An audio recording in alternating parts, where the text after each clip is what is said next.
Các bạn cần bao nhiêu thời gian để cua đổ một cô gái, còn thanh niên này chỉ cần đúng 1 giây.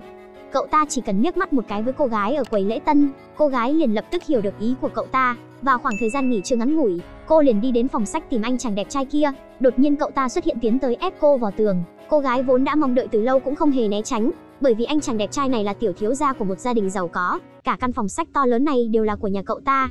Sau khi hai người bày tỏ tình yêu với nhau xong, thiếu gia mới nhét số điện thoại của mình vào tay của cô gái. Nhưng hai người lại hoàn toàn không biết rằng tất cả những hành vi điên rồ của họ đều đã bị người đàn ông tên Pyu này nhìn thấy hết. Ông ta lập tức tới tìm chủ tịch cáo trạng, cháu trai của ông không nghiêm túc làm việc mà lại liếc mắt đưa tình với nhân viên ở công ty. Ngay sau đó chủ tịch thông báo sẽ hủy bỏ chức vụ chủ tịch công ty logistics của vị tiểu thiếu gia. Mẹ của cậu ta cũng bất lực, chỉ có thể thương lượng đối sách với người mà bà tin tưởng nhất là Pyu.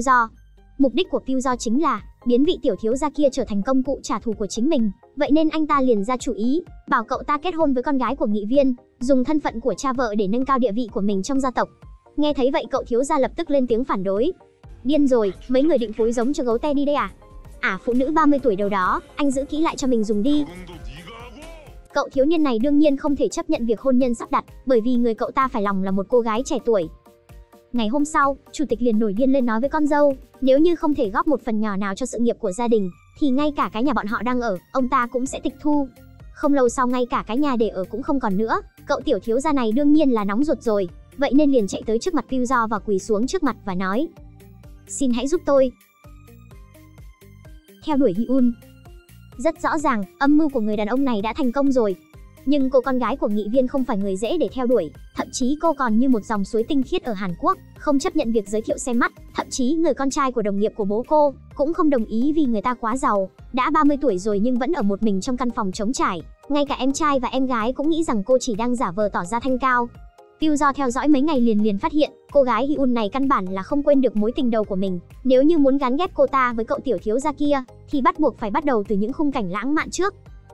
Tiểu thiếu gia dẫn một đoàn người cùng với cô đi làm người bảo vệ chim di cư. Nhìn thấy thời cơ đã chín muồi, Pyu đang nấp ở một bên giơ súng lên bắn vào đàn chim đang bay. Cô gái nghe thấy tiếng súng nhưng lại không lo lắng cho an nguy của mình, mà lại nhìn lên con chim đang rơi xuống từ bầu trời. Pyu lập tức thông báo cho cậu thiếu gia hãy chạy về phía dòng sông. Tất cả đều nằm trong tầm kiểm soát của bọn họ. Để nắm được tâm hồn của cô gái lương thiện này, thì cho dù là diễn cũng phải giả bộ tỏ ra thật thương hại. Màn biểu diễn của cậu thiếu gia đã thành công chiếm được thiện cảm của Hyun. Hai người bọn họ cùng nhau đưa con chim bị thương tới bệnh viện thú y gần đó. Cảnh này lẽ ra nên kết thúc ở đây thôi, nhưng Hyun lại nhìn thấy quần của cậu tiểu thiếu gia đã ướt sũng, liền tìm khăn choàng của mình rồi quấn lại cho cậu.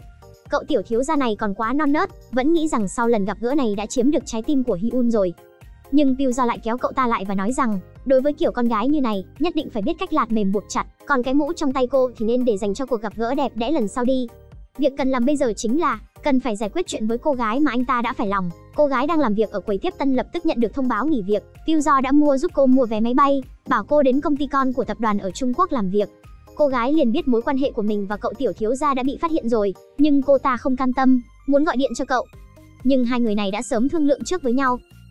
Cô Seo-won, người làm việc ở quầy lễ tân, bị điều tới công ty con ở Trung Quốc làm việc. Cô ấy nói muốn gặp cậu một lần trước khi đi. Cô Seo-won, là ai vậy? Chúng tôi chẳng có liên quan gì với nhau hết. Câu nói này đã vô tình làm Seo-won rất đau lòng. Cậu tiểu thiếu gia cũng chỉ là bất đắc dĩ mà thôi.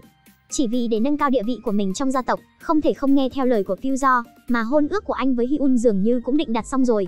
Pyu đến tìm bố của Hyun nói, nếu như ông ta chấp nhận mối hôn sự này, thì cả tập đoàn chắc chắn sẽ giúp ông ta lên làm thị trưởng.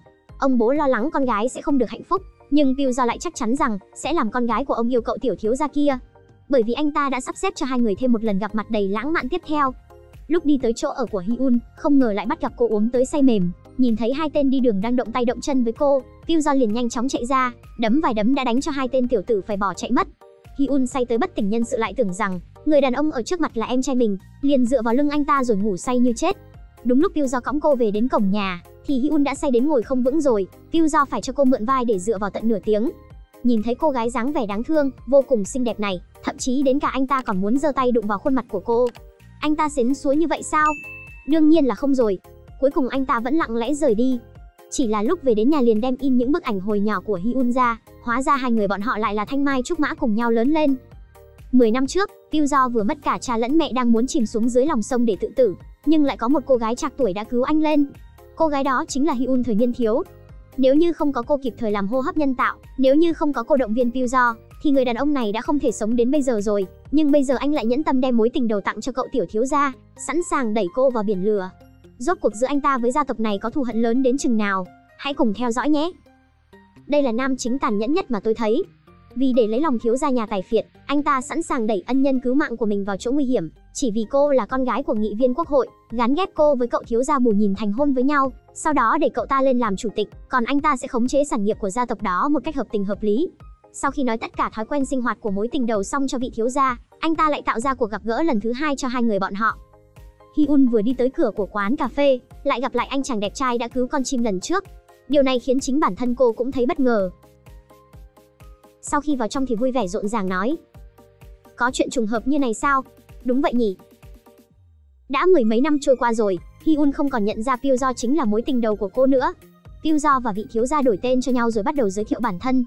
Lần gặp lại tình cờ này, trong lòng Hyun cực kỳ kích động, liền về nhà lấy cái mũ mà lần trước cậu thiếu gia đã để quên. Trong lúc vội vàng vẫn không quên khoe với bố mẹ mối duyên phận kỳ diệu này. Người bố biết là Pyujo đã nói dối lừa con gái mình, nhưng lại im lặng không nói lời nào, mà tình yêu của Hyun cũng từ đây mà bắt đầu. Hyun nói năm nay cô đã 30 tuổi, mà chưa một mảnh tình vắt vai, nhưng vị thiếu gia cũng không quan tâm, nghĩ trong đầu rằng cho dù lái máy bay cũng chả sao. Khi nghe thấy Hyun nói cô có cảm tình với cậu tiểu thiếu gia, Pyujo lại không dám tiếp tục ở lại chỗ này nữa, về đến nhà liền lập tức leo lên giường nằm ngủ, còn một mình uống hết một chai rượu nhập khẩu. Khi cậu tiểu thiếu gia về ngửi thấy mùi rượu, nhưng căn bản cậu cũng không biết tại vì sao mà anh ta đau lòng như vậy, liền nhảy lên giường, lòng đầy hoài nghi nhìn anh ta. Hóa ra cậu ta muốn chia sẻ cảm giác khi cậu hôn Hyun, còn nói mình đã yêu cô gái đặc biệt đó rồi. Tiểu thiếu gia không hề nói dối. Cùng lúc đó, Hyun cũng có cảm giác y như cậu, hai người này đã rơi vào lưới tình của nhau rồi. Hyun cũng bất ngờ thể hiện ra sự chủ động của cô, hẹn cậu tiểu thiếu gia cùng nhau đi leo núi. Nhưng hai người bọn họ hoàn toàn không phát hiện ra Pyujo và bố của Hyun cũng đang ở trên ngọn núi này, âm mưu lợi dụng cặp tình nhân để tiến hành các cuộc giao dịch có lợi ích cho nhau. Đối với hai người đang trong tình trạng yêu đương nồng thắm, thì không khí để thể hiện tình cảm quan trọng hơn bất cứ chuyện gì khác. Ông chủ tịch biết tin cháu trai mình và con gái của nghị viên đang hẹn hò, và chuyện đất xây dựng sớm muộn cũng sẽ được giải quyết, nên ông đã đồng ý trả lại cho cậu tiểu thiếu gia vị trí chủ tịch công ty Logistics. Vậy là công danh và tình yêu đã vẹn toàn đối với cậu thiếu gia. Chỉ tội nghiệp cho cô bạn gái trước đây của cậu, vẫn liên tục cố chấp gọi những cuộc điện thoại, mà chính bản thân cũng biết rõ nó sẽ không có ai nhấc máy. Quay trở lại Hàn Quốc không có công việc cũng không có tiền, điều đau lòng nhất là trong bụng đã có em bé rồi, cô ta không thể cứ như vậy mà bỏ qua cho cậu tiểu thiếu gia bạc tình kia. Quả nhiên, đúng vào lúc hai người đang ở công viên để hẹn hò, mặc dù máy quay không quay rõ nhưng bóng lưng này chắc chắn chính là Seo-won, nhưng cô chỉ đứng từ xa nhìn hai người, bởi vì lúc này không phải lúc thích hợp để ra mặt. Mà Pyujo ở bên này, ngồi trong phòng dành riêng cho việc trả thù, nghe trộm cuộc nói chuyện xến xúa của đôi tình nhân cảm thấy cực kỳ khó chịu. Bởi vì cậu tiểu thiếu gia này đang hành động y hệt anh trước đây, ngay cả sở thích cũng không ngoại lệ, càng đáng ghét hơn là tên tiểu tử này luôn muốn ra oai với anh. Tối nay tôi sẽ giải quyết Hyun. Pyujo hối hận rồi, trời vừa tối liền lặng lẽ đem toàn bộ sự thật gửi cho cô qua túi tài liệu này. Lúc Hyun mở túi tài liệu xuất phát từ lòng thương cảm của anh ra, bên trong chính là sơ yếu lý lịch của vị tiểu thiếu gia và Pyujo. Lúc này cô mới biết hóa ra hai người bọn họ đã tráo đổi tên họ cho nhau. Đồ lừa người, rõ ràng là một phú nhị đại lại đi giả vờ làm nhân viên, một Hyun trời sinh đã ghét những tập đoàn của Hàn Quốc, chắc chắn không thể chấp nhận được chuyện này. Pyujo lo lắng Hyun biết được sự thật sẽ đau lòng, nên đã đi theo cô tới tận chỗ bắt xe buýt, vốn dĩ là muốn đi tới để giải thích và nói ra thân phận thật sự của bản thân, nhưng Hyun không để cho anh có cơ hội đó. Tất cả mọi thứ đều rối tung lên rồi. Tâm trạng bực tức còn chưa nguôi xuống, thì anh em họ hàng trong gia tộc lại đánh nhau vì vị trí có sự thay đổi. Vị thiếu gia là chủ tịch công ty Logistics mà chẳng dám đưa ra ý kiến, chuyện gì cũng phải nhờ vào Pyujo, vốn nghĩ rằng sau khi kết hôn với Hyun xong, sẽ có đủ sức mạnh để đấu với nhị thiếu gia, nhưng tin tức mà Pyujo đưa cho cậu ta đây khiến cậu ta suy sụp, chỗ dựa là con gái của nghị viên không còn nữa, vậy thì gia tộc khí phách của vị tiểu thiếu gia này sẽ trở thành trò hề mất. Anh ta muốn nhảy xuống để chấm dứt, nhưng lại mắc chứng sợ độ cao. Nghĩ tới việc nếu không có Pyujo giúp đỡ, thì không đời nào có chuyện Hyun sẽ tha thứ cho anh. Nhưng đương nhiên là anh ta sẽ không giúp rồi, bởi vì chính anh ta cũng phải đi theo đuổi lại mối tình đầu của mình. Anh ta lặng lẽ đi đến chỗ Hyun tập lặn, chăm chú nhìn ngắm cô mà hoàn toàn quên mất chuyện phải trốn đi. Vậy nên Hyun đang ngồi ở dưới đáy hồ đã phát hiện ra anh ta, làm cô sợ đến nỗi uống phải mấy ngụm nước liền. Pyujo thấy vậy liền vội vàng chạy lên bên trên hồ bơi. Anh đi theo tôi hả? Lúc buổi sáng nhìn thấy cô, tôi có cảm giác lo lắng. Vậy nên tôi mới đi theo cô tới đây.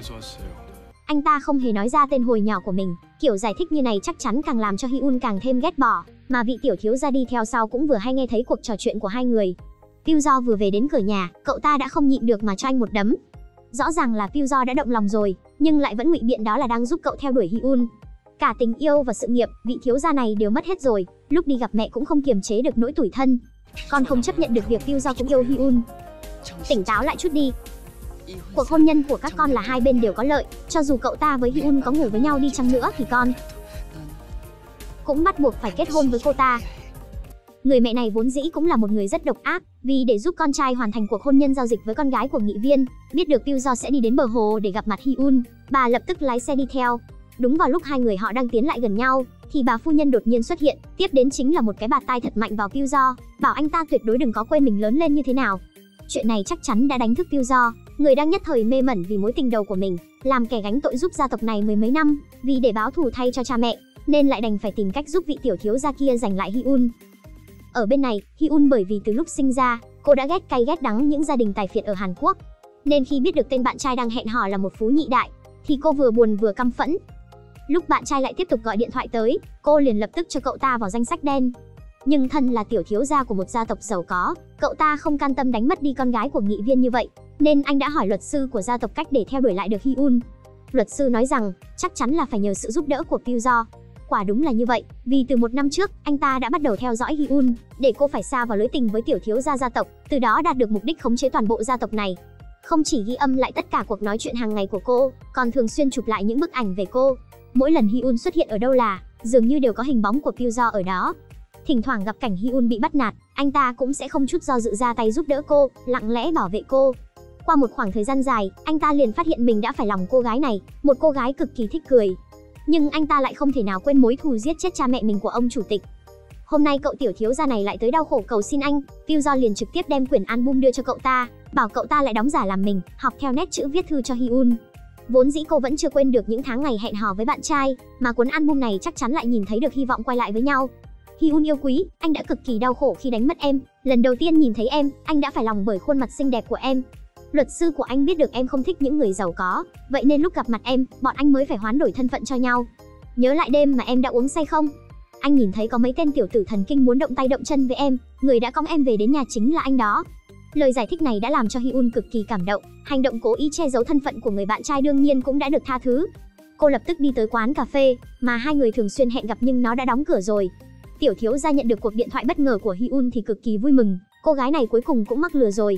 Cậu ta nói với Pyujo tim mình đang đập cực kỳ nhanh, vừa xuống xe liền vội vàng chạy ngay đến chỗ Hyun, cô còn chưa kịp mở miệng, tiểu thiếu gia đã nghiêng đầu về phía trước hôn cô thắm thiết. Lúc này, trong lòng Pyujo đã tan vỡ hoàn toàn, dưng dưng đốt đi những tấm ảnh của Hyun mà anh đã giữ gìn bao lâu nay. Mười mấy năm nay anh đã đổi tên đổi họ, lại còn phẫu thuật thẩm mỹ, gắn ghép mối hôn sự của tình đầu với cậu tiểu thiếu gia bùn nhìn, làm cho con đường báo thù cho cha mẹ tiến thêm được một bước lớn. Ngày hôm sau, Hyun cực kỳ vui vẻ tới thăm mẹ chồng tương lai. Người mẹ chồng này đã hoàn thành một bản hợp đồng hôn nhân lợi nhuận từ sớm, nhưng vẫn cố ý làm khó người sắp trở thành con dâu chính thức này. Bảo Hyun sau khi kết hôn quyết định bất cứ chuyện gì, cũng đều phải thương lượng với bà ta. Hyun lần đầu tiên cảm nhận được khí thế tới từ một người mẹ chồng tài phiệt, cô muốn nở một nụ cười để làm giảm đi cái không khí căng thẳng này, nhưng mẹ chồng lại lập tức ra oai. Đừng có mở miệng ra là cười nữa. Lúc nào cũng cười thì nhìn sẽ rất rẻ tiền. Cô đã sắp là một thành viên của gia tộc này rồi. Hiểu chứ? Một gia đình tài phiệt như vậy không vào cũng chẳng sao, nhưng Hyun lại nghĩ rằng mình sắp được gả cho người mình yêu. Nhưng thật không ngờ cả gia tộc này chỉ quan tâm tới thân phận nghị viên của bố cô mà thôi. Ngài chủ tịch muốn nhanh chóng thông qua nghị viên để lấy được mảnh đất xây dựng, không hề tham khảo một tí gì ý kiến của đôi tình nhân này, trực tiếp thông báo ngày để bọn họ tổ chức lễ thành hôn với nhau. Hyun cảm thấy như này thì nhanh quá, nhưng cô lại không dám lên tiếng, mà tiểu thiếu gia cũng vì lợi ích của gia tộc nên cũng muốn nhanh chóng hoàn thành cuộc hôn nhân này. Anh chủ động yêu cầu gặp mẹ vợ tương lai. Mẹ của Hyun vẫn nghĩ rằng tên công tử nhà tài phiệt này quá lăng nhăng, liền nhất quyết bắt cậu phải thề ngay tại chỗ, đời này kiếp này chỉ yêu một mình con gái bà. Anh ta cũng khẳng định điều đó như đinh đóng cột, khiến Hyun vô cùng vui vẻ. Hôm nay là ngày tiểu thiếu gia chuẩn bị công bố với công chúng, anh sẽ kết hôn với con gái của nghị viên. Đúng vào lúc một nữ nhân viên đang trang điểm cho anh, tiểu thiếu gia đột nhiên cảm thấy cảm giác quen thuộc đến khó hiểu. Cậu ta chết lặng, đây không phải là Seo-won, người bạn gái trước đây của mình sao? Còn chưa đợi anh ta kịp phản ứng lại, cô đã nhét cho anh ta một phần quà hết sức đặc biệt. Anh ta móc nó ra xem, vậy mà lại là một thai nhi. Anh ta kinh ngạc đến phát ngốc. Đúng vào lúc này, người bạn gái hiện tại của anh ta cũng đã đến trường quay. Cô bạn gái trước kia liền nhân cơ hội tiến lại gần. Xin chào. Hả? Vâng, chỉ là một câu chào hỏi đơn giản, cũng đủ để làm cho tiểu thiếu gia đang ở trên trường quay cảm thấy căng thẳng. Một người là con gái của nghị viên không dễ dàng gì mới theo đuổi được, một người là tình cũ sâu đậm đang mang thai, cả hai người cậu ta không muốn đánh mất bất cứ ai. Lẽ ra cậu phải công bố cho truyền thông hôn sự với con gái của nghị viên, nhưng cuối cùng lại không hề nói ra lời nào. Sau khi buổi phỏng vấn kết thúc, người bạn gái hiện tại không những không trách cứ anh, mà còn khen thưởng cho màn biểu diễn tập trung vào sự nghiệp của cậu ta. Vị tiểu thiếu gia nhìn thấy bạn gái cũ rời đi thì lập tức viện cớ đuổi theo, giống y như lần đầu tiên gặp mặt, lại ép cô vào tường một cách quen thuộc. Rốt cuộc cô đang làm cái gì vậy hả? Tốt nhất là anh đừng có tức giận, sẽ dọa tới bánh nếp nhà chúng ta đó. Dọa tới ai cơ? Tên của em bé đó. Anh đặt còn gì? Không phải lần đầu tiên gặp tôi anh đã nghĩ ra cái tên đó sao? Tiểu thiếu gia vốn nghĩ rằng lời nói đó chỉ là để nói đùa mà thôi, không ngờ đúng vào lúc này, Hyun lại đang đi ra. Cậu ta còn muốn ngăn cản hai người bạn gái gặp nhau thêm lần nữa, nhưng người ta lại muốn đi tới nhà vệ sinh mà. Một người đàn ông đương nhiên không thể đi theo vào trong rồi, hai người con gái cuối cùng vẫn là đụng mặt nhau.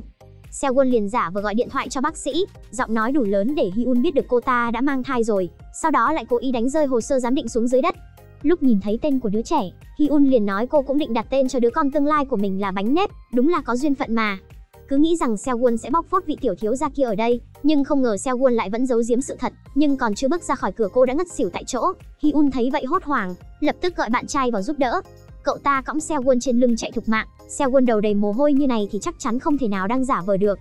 Bác sĩ nói cô chỉ là bởi vì áp lực quá lớn nên mới ngất xỉu, vẫn may đứa trẻ không sao. Seo lúc này lại không còn một chút tự tin nào giống như trước kia nữa. Mục đích cô muốn gặp tiểu thiếu gia thật sự là vào lúc mà cô không còn chỗ dựa nữa, có thể nắm tay bố của đứa trẻ một chút. Hyun đứng ở một bên hoàn toàn không phát hiện ra điều bất thường, chỉ giục bạn trai nhanh tới chỗ hẹn với bố mẹ. Tiểu thiếu gia nhất định là có vướng mắc trong lòng, bởi vì Seo thực sự là quá đáng thương rồi. Thân là luật sư của gia tộc, Pyu Do không thể nào để cô ta phá hỏng mối hôn sự của con gái nghị viên và tiểu thiếu gia được. Quả nhiên, lúc Seo vừa về đến căn nhà thuê ở số 58, tiếng máy khoan điện chói tai làm cô cảm thấy rất sợ. Không lâu sau ổ khóa kiên cố đã bị cậy ra. Hóa ra là Pyu Do đã sai người tới phá hoại. Cô sợ hãi người đàn ông đã từng uy hiếp mình, anh ta lại đóng giả đầy thiện ý bảo Seo rời khỏi đây, anh sẽ sắp xếp cho cô sinh con trong một căn nhà để cô nuôi con. Nhưng Seo lại không can tâm sẽ bỏ qua đơn giản như vậy.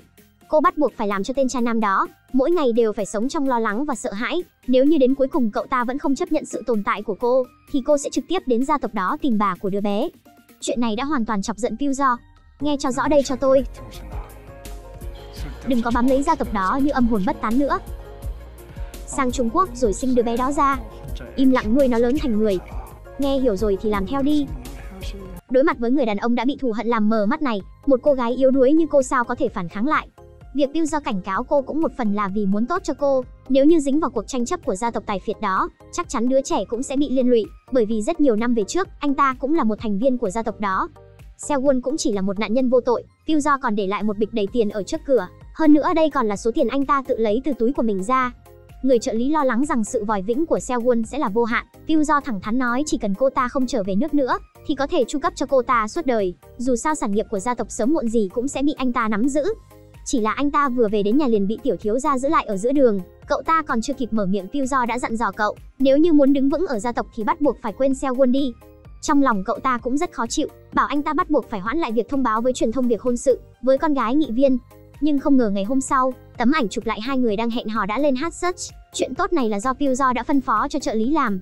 Seo đã chuẩn bị thu dọn hành lý để quay về Trung Quốc, nhưng lại đột nhiên nhìn thấy những tin đồn trên mạng, tiểu thiếu gia nhà tài phiệt xuất phát từ lợi ích gia tộc mà lựa chọn kết hôn với con gái của nghị viên. Vậy nên cô liền chắc chắn người yêu cũ đang gặp khó khăn và quyết định không đi tới Trung Quốc nữa, còn định đem số tiền kia trả lại.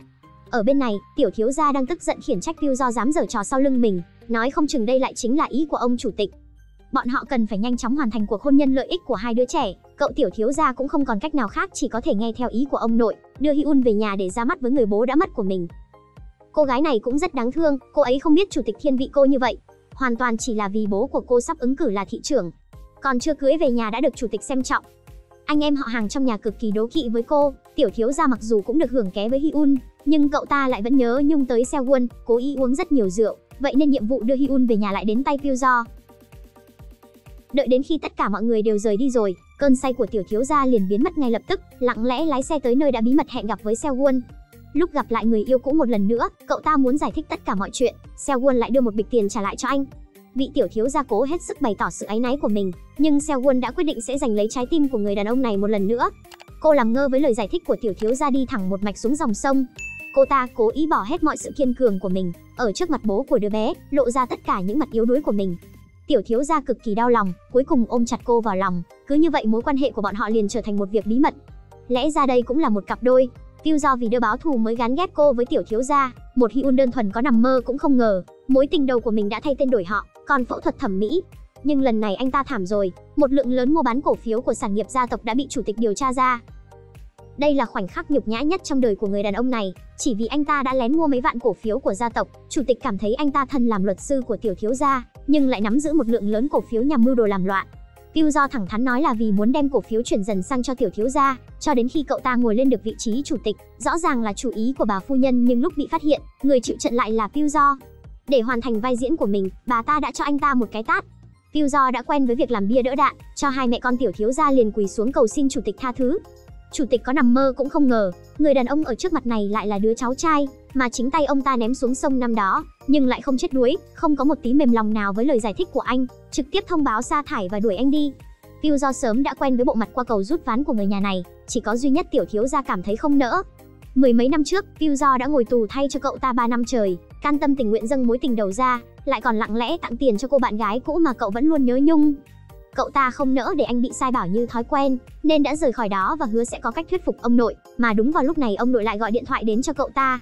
Alo, ông nội. Vốn nghĩ là sẽ có một tia hy vọng còn sót lại, nhưng không ngờ sau một tiếng ông nội của tiểu thiếu gia thì Pilzo chẳng có gì vương vấn thêm nữa. Anh thất vọng rời xa gia tộc đã gắn bó mười mấy năm. Không phải là không nỡ rời đi, mà là vì không can tâm với kế hoạch báo thù đã mưu tính nhiều năm, mà giờ lại tan vỡ như bọt biển. Vào lúc tâm trạng của anh không ổn, lại vừa hay gặp được Hyun cũng tới để chụp ảnh những chú chim di cư. Hai người họ vốn dĩ là thanh mai trúc mã. Mọi người xem qua mấy tập trước chắc đều biết anh ta đã đổi tên đổi họ, còn phẫu thuật thẩm mỹ toàn bộ. Thật trùng hợp, thời tiết lúc này như tác hợp thêm cho hai người bọn họ, sợ rằng nước mưa sẽ làm ướt mái tóc xinh đẹp của Hyun, vậy nên Pilzo liền lấy áo khoác của mình che cho cô đến tận trong xe. Mưa cứ thế rơi xuống, hai người ngồi đằng sau xe trò chuyện về những câu chuyện hồi cấp 3.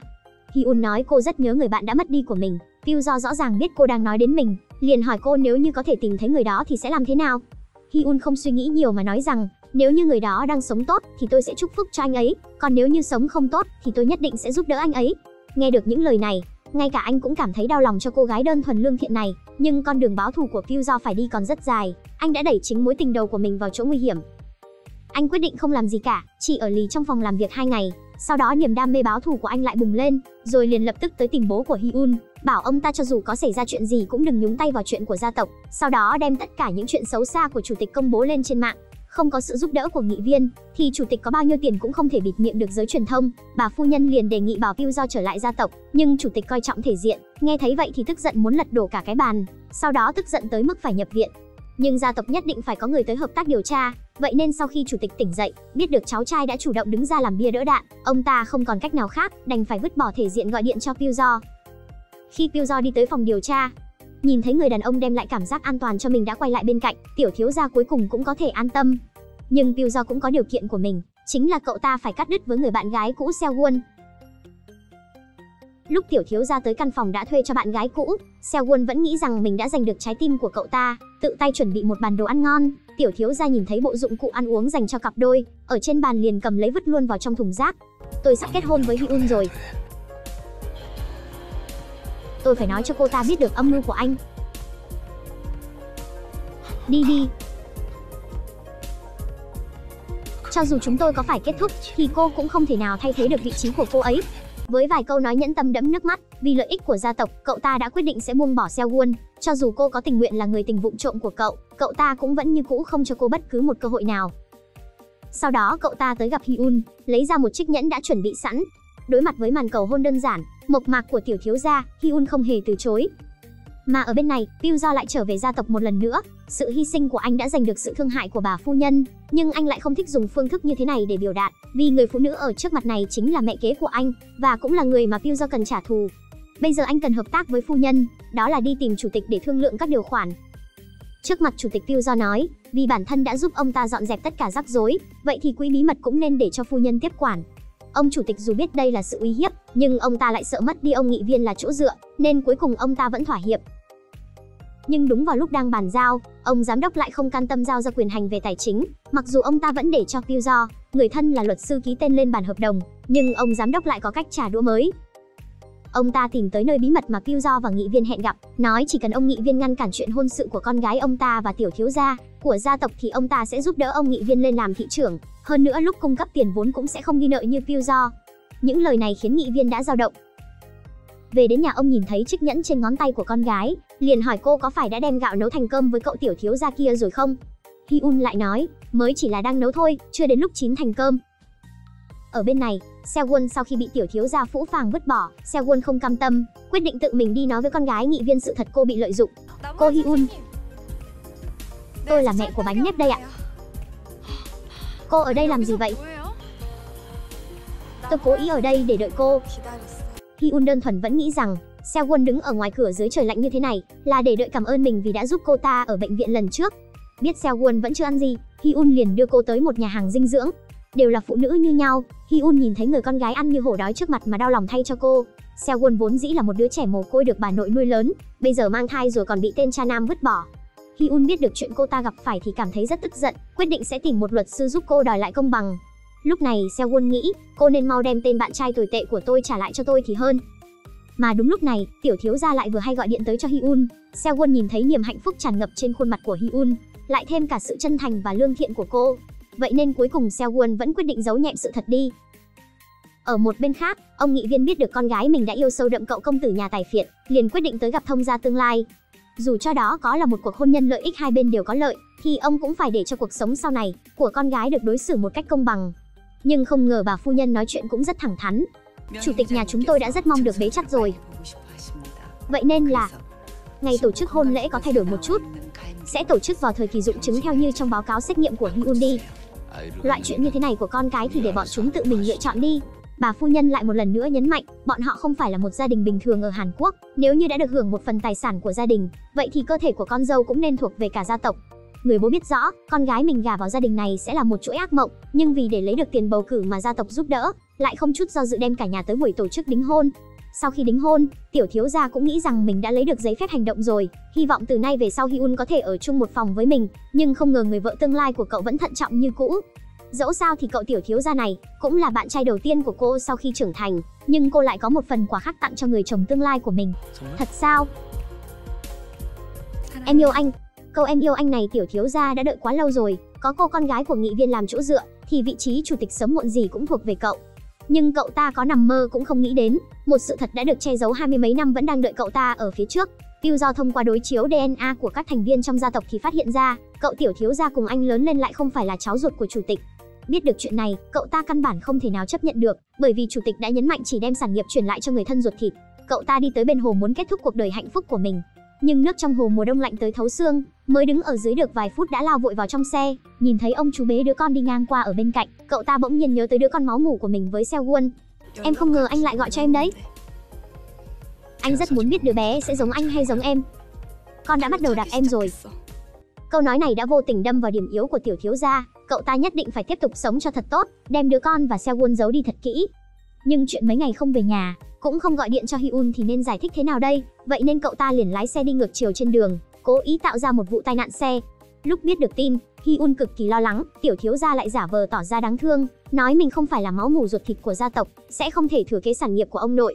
Nhưng Hyun căn bản không hề để ý những chuyện này, còn nói sẽ giữ kín bí mật suốt đời thay cậu ta. Ngay sau đó, hôn lễ của bọn họ cũng tiến hành như dự định, chỉ là Pyu nhìn thấy tự tay mình đưa mối tình đầu vào lễ đường, trong lòng lại không cảm thấy gì, biên kịch dứt khoát sai người đóng cửa lại, cả gia tộc cũng hoàn thành thỏa thuận với ông nghị viên, đợt quỹ vốn phiếu bầu đầu tiên cũng đã được gửi đi. Người đáng thương nhất vẫn là Pyu, vì để không phải nhớ nhung đến Hyun nữa, nên anh ta liền lựa chọn đi chăm sóc phu nhân, hoặc đây cũng chính là cái giá mà anh ta phải trả cho việc báo thù. Thời gian 5 năm trời rất nhanh đã qua đi, Hyun và tiểu thiếu gia phụ trách công ty con ở New York, cuối cùng cũng lên máy bay quay về nước, nhưng hai người họ lại vẫn chưa có con. Ở trên máy bay, người đàn ông cảm thấy vợ mình đọc sách lâu sẽ không tốt cho mắt, nên lấy ra tấm chăn đắp cho cô, sau đó bảo cô ngủ thêm một lát. Người vợ vừa nhắm mắt, người đàn ông đã ngay lập tức rời đi. Sau khi đi tới quán bar của máy bay liền nhanh chóng kéo rèm lại, nở một nụ cười nhẹ nhàng với cô gái đang cầm ly rượu vang, là một khuôn mặt rất xinh đẹp. Hyun ở bên này lại ngủ không được cũng muốn tới quán bar nhờ rượu để ngủ. Cũng may mà cô gái trốn nhanh, nhưng đợi người chồng vừa rời đi, Hyun lại phát hiện ra vết son môi màu hồng dính ở ly rượu vang. Lúc này luật sư của gia tộc cũng ra tới sân bay để đón người, nhìn thấy người phụ nữ dắt theo đứa con rời đi rất giống cô bạn gái trước đây của tiểu thiếu gia. anh ta lập tức cảm thấy có gì đó không đúng. Lẽ nào Seo-won, người từng bị anh ta đuổi đi lại quay về rồi sao? Sau khi quay về bãi đỗ xe, tiểu thiếu gia lại để mặc người vợ Hyun đứng ở một bên, đứng sau bồn hoa gọi điện thoại. Hyun đã quen với việc cậu ta cả ngày bận bịu với công việc, nhưng Pyo lại cảm thấy có chuyện bất thường rồi. Quả nhiên, người ở đầu dây bên kia chính là người phụ nữ đã gặp gỡ với cậu ta trên máy bay. Con trai ạ, là bố đó. Bố ơi, con sẽ chăm sóc cho mẹ thật tốt. Bố đừng lo lắng. Hóa ra, trong 5 năm kết hôn với Hyun này, tiểu thiếu gia căn bản chưa từng cắt đứt quan hệ với Seo-won, hơn nữa còn đáp cùng một chuyến bay trở về nước. Cậu ta không sinh con với Hyun cũng là vì lý do này. Mặc dù ông nội cũng không bằng lòng, con của nhị thiếu gia đã lớn bằng chừng này rồi, Hyun còn nghĩ rằng là do cô không hợp với cuộc sống bên Mỹ, nên mới làm hai đứa con chết yểu giữa chừng. Chủ tịch còn cố ý xin cho bọn họ một lá bùa sinh đẻ. Đã là năm 2023 rồi nhưng đối mặt với sự ép buộc của chủ tịch, cô lại không dám phản bác. Bây giờ đã quay về nước rồi, con nhất định sẽ cố gắng thư giãn và mang thai. Đúng rồi, con nghĩ như vậy là đúng rồi. Cố gắng lên. Cháu trai à, cháu cũng phải cố gắng lên. Rất rõ ràng, từ ngày cô gả vào gia tộc này đến bây giờ, loại chuyện như thế này cô đều không có sự lựa chọn. Bà phu nhân ra lệnh cho con dâu nhất định phải mang thai trong thời gian 1 năm. Để tuân theo ý của gia tộc, trước khi đi ngủ cô đã trang điểm rất xinh đẹp, ở trong phòng ngoan ngoãn đợi người chồng trở về. Nhưng không ngờ tiểu thiếu gia lại đúng lúc nhận được điện thoại của tổ trưởng, mặc dù giải thích rằng phải tới nhà hàng khách sạn để tổ chức hội nghị đột xuất, nhưng Pyo vẫn cảm thấy vị thiếu gia cùng mình lớn lên này, hình như bắt đầu nói dối rồi, nhưng bộ dạng của cậu ta lại rất vội vàng. Hóa ra là vì con trai 5 tuổi với bạn gái trước vừa về nước liền bị bệnh, Seo-won không cam tâm việc con trai lớn lên sẽ mang họ của mình, lẽ ra thằng bé nên tiếp tục mang dòng máu nhà họ Giang một cách danh chính ngôn thuận. Trong lòng tiểu thiếu gia cũng rất ngổn ngang, cậu ta biết mang theo hai mẹ con về Hàn Quốc thì sớm muộn gì cũng xảy ra chuyện. Seo-won có thể rời khỏi đây, mang theo con tới Trung Quốc nhưng trước hết phải đổi họ cho đứa bé, cậu ta liền đồng ý rất nhanh gọn. Nhưng Hyun lại suýt ngất xỉu ở giữa đường, may mà Pyo vừa hay đi ngang qua, bác sĩ giải thích cô đang mang thai được hơn 4 tuần rồi, nhưng cô phải rất cẩn thận với chuyện cô đã sảy thai 2 lần trước đó rồi. Vào lúc này Hyun cực kỳ vui mừng, nhìn thấy mối tình đầu của mình cuối cùng cũng làm mẹ, Pyo cũng thật lòng chúc phúc cho cô, hứa sẽ cùng với tiểu thiếu gia bảo vệ thật tốt cho cô, sẽ không để xảy ra chuyện ngoài ý muốn nữa. Vốn dĩ anh muốn gọi điện thoại nó cho tiểu thiếu gia biết, nhưng Hyun lại nói sẽ tự mình nói với cậu ta. Nửa đêm cô từ bệnh viện quay về, tiểu thiếu gia đã nằm trên giường ngủ say như chết từ lúc nào rồi. Cô gái đơn thuần và tốt bụng này vẫn thầm nhủ với đứa bé ở trong bụng mình, bởi vì bố làm việc mệt quá, nhưng lại không biết rằng cậu ta đang loay hoay tìm cách bảo vệ cho đứa con và cô bạn gái cũ. Nhìn thấy mấy cuộc điện thoại gọi đến của Seo-won, tiểu thiếu gia quyết định không nghe nữa, chuyện này đã vô tình chọc giận tới Seo-won, cô ta liền quyết định không tới Trung Quốc nữa. Ngày hôm sau, trời vừa sáng đã gọi điện tới cho Hyun, điều làm vị tiểu thiếu gia không ngờ tới chính là cô ta lại trực tiếp mang theo đứa con tới nhà của cậu ta. Hyun người luôn không biết chuyện gì sau nhiều lần gặp mặt, đã sớm xem Seo-won là chị em tốt. Lúc Hyun giới thiệu Seo-won với mẹ chồng, bà phu nhân luôn cảm thấy có một cảm giác rất quen thuộc, hình như đã gặp ở đâu đó rồi, bởi vì trước đây Seo-won là một nhân viên nhỏ bé trong công ty, may mà bà phu nhân vẫn không nhớ ra. Seo-won cố ý khen nhà của bọn họ, sau đó lại nói, hy vọng có thể đưa cô ta đi tham quan một vòng, thực ra là muốn tìm tiểu thiếu gia để tặng cho anh ta một bất ngờ, nhưng đi hết một vòng mà vẫn không thấy hình bóng anh ta đâu. Chỉ là Hyun luôn chạy theo mấy hoạt động nghịch ngợm của đứa trẻ, cơ thể của cô liền không ổn, bụng đau tới quặn cả người đành phải ngồi bệt xuống đất, sợ sẽ đánh mất đứa con một lần nữa, chỉ có thể nhờ Seo-won lặng lẽ đưa cô tới bệnh viện. May mà tất cả vẫn ổn, Seo-won còn cố ý mang theo đứa con tới bệnh viện không chịu rời đi, bởi vì cô ta biết người nên đến đã đến rồi. Đúng vào lúc tiểu thiếu gia mở cửa phòng bệnh bước vào, nằm mơ anh ta cũng không ngờ được, hậu quả của việc không nghe điện thoại lại nghiêm trọng tới mức này. Nghe thấy lời nhắc nhở của Hyun, cậu ta cuối cùng cũng bừng tỉnh trở lại, Seo-won cũng phối hợp biểu diễn. Không ngờ đúng lúc này Pyo cũng vội vàng lao vào. Vào lúc mọi người đang không biết nên làm như thế nào, thì bác sĩ đi vào nói với mọi người rằng Hyun đã có thai rồi. Lúc đó tâm trạng của tiểu thiếu gia vô cùng phức tạp, còn Seo-won lại nước mắt lưng tròng. Vì để hóa giải bầu không khí ngại ngùng lúc này, tiểu thiếu gia tiến lên ôm vợ vào lòng trước mặt hai người còn lại. Anh đang muốn cho Seo-won thấy rõ sự lựa chọn của mình là gì. Sau đó lão phu nhân tiến vào phòng bệnh, cảnh tượng hiện tại có thể coi là cảnh tượng kinh điển nhất của bộ phim này, bởi vì mối quan hệ giữa các nhân vật vô cùng phức tạp. Sự góp mặt của lão phu nhân khiến tất cả mọi người đều phải kinh ngạc. Bà ta trước giờ lòng dạ nham hiểm, từ lâu đã điều tra thân phận của Seo-won. Cho đến khi cậu con trai 5 tuổi của cô chạy vào, lão phu nhân cuối cùng cũng hiểu được dụng ý của Seo-won. Lúc này, biểu hiện của tiểu thiếu gia lại vô cùng nhu nhược, anh ta sợ con trai sẽ gọi tên anh ta, bởi vì bây giờ bọn họ vẫn còn phải che giấu Hyun lương thiện kia. Vì để Hyun không nảy sinh nghi ngờ, Pyo lập tức ôm cậu bé ra ngoài. Seo-won thấy vậy đột nhiên có cảm giác không hay, vốn định đuổi theo Pyo nhưng lại bị lão phu nhân chặn lại. Ngoài miệng thì bà cảm ơn Seo-won vì đã chăm sóc cho con dâu bà ta, nhưng thực tế lại lôi cô ra một chỗ nói những lời ác ý. Gia tộc tôi trước nay chưa từng chấp nhận thứ đàn bà không có danh phận, còn có đứa con do cô ta sinh ra nữa.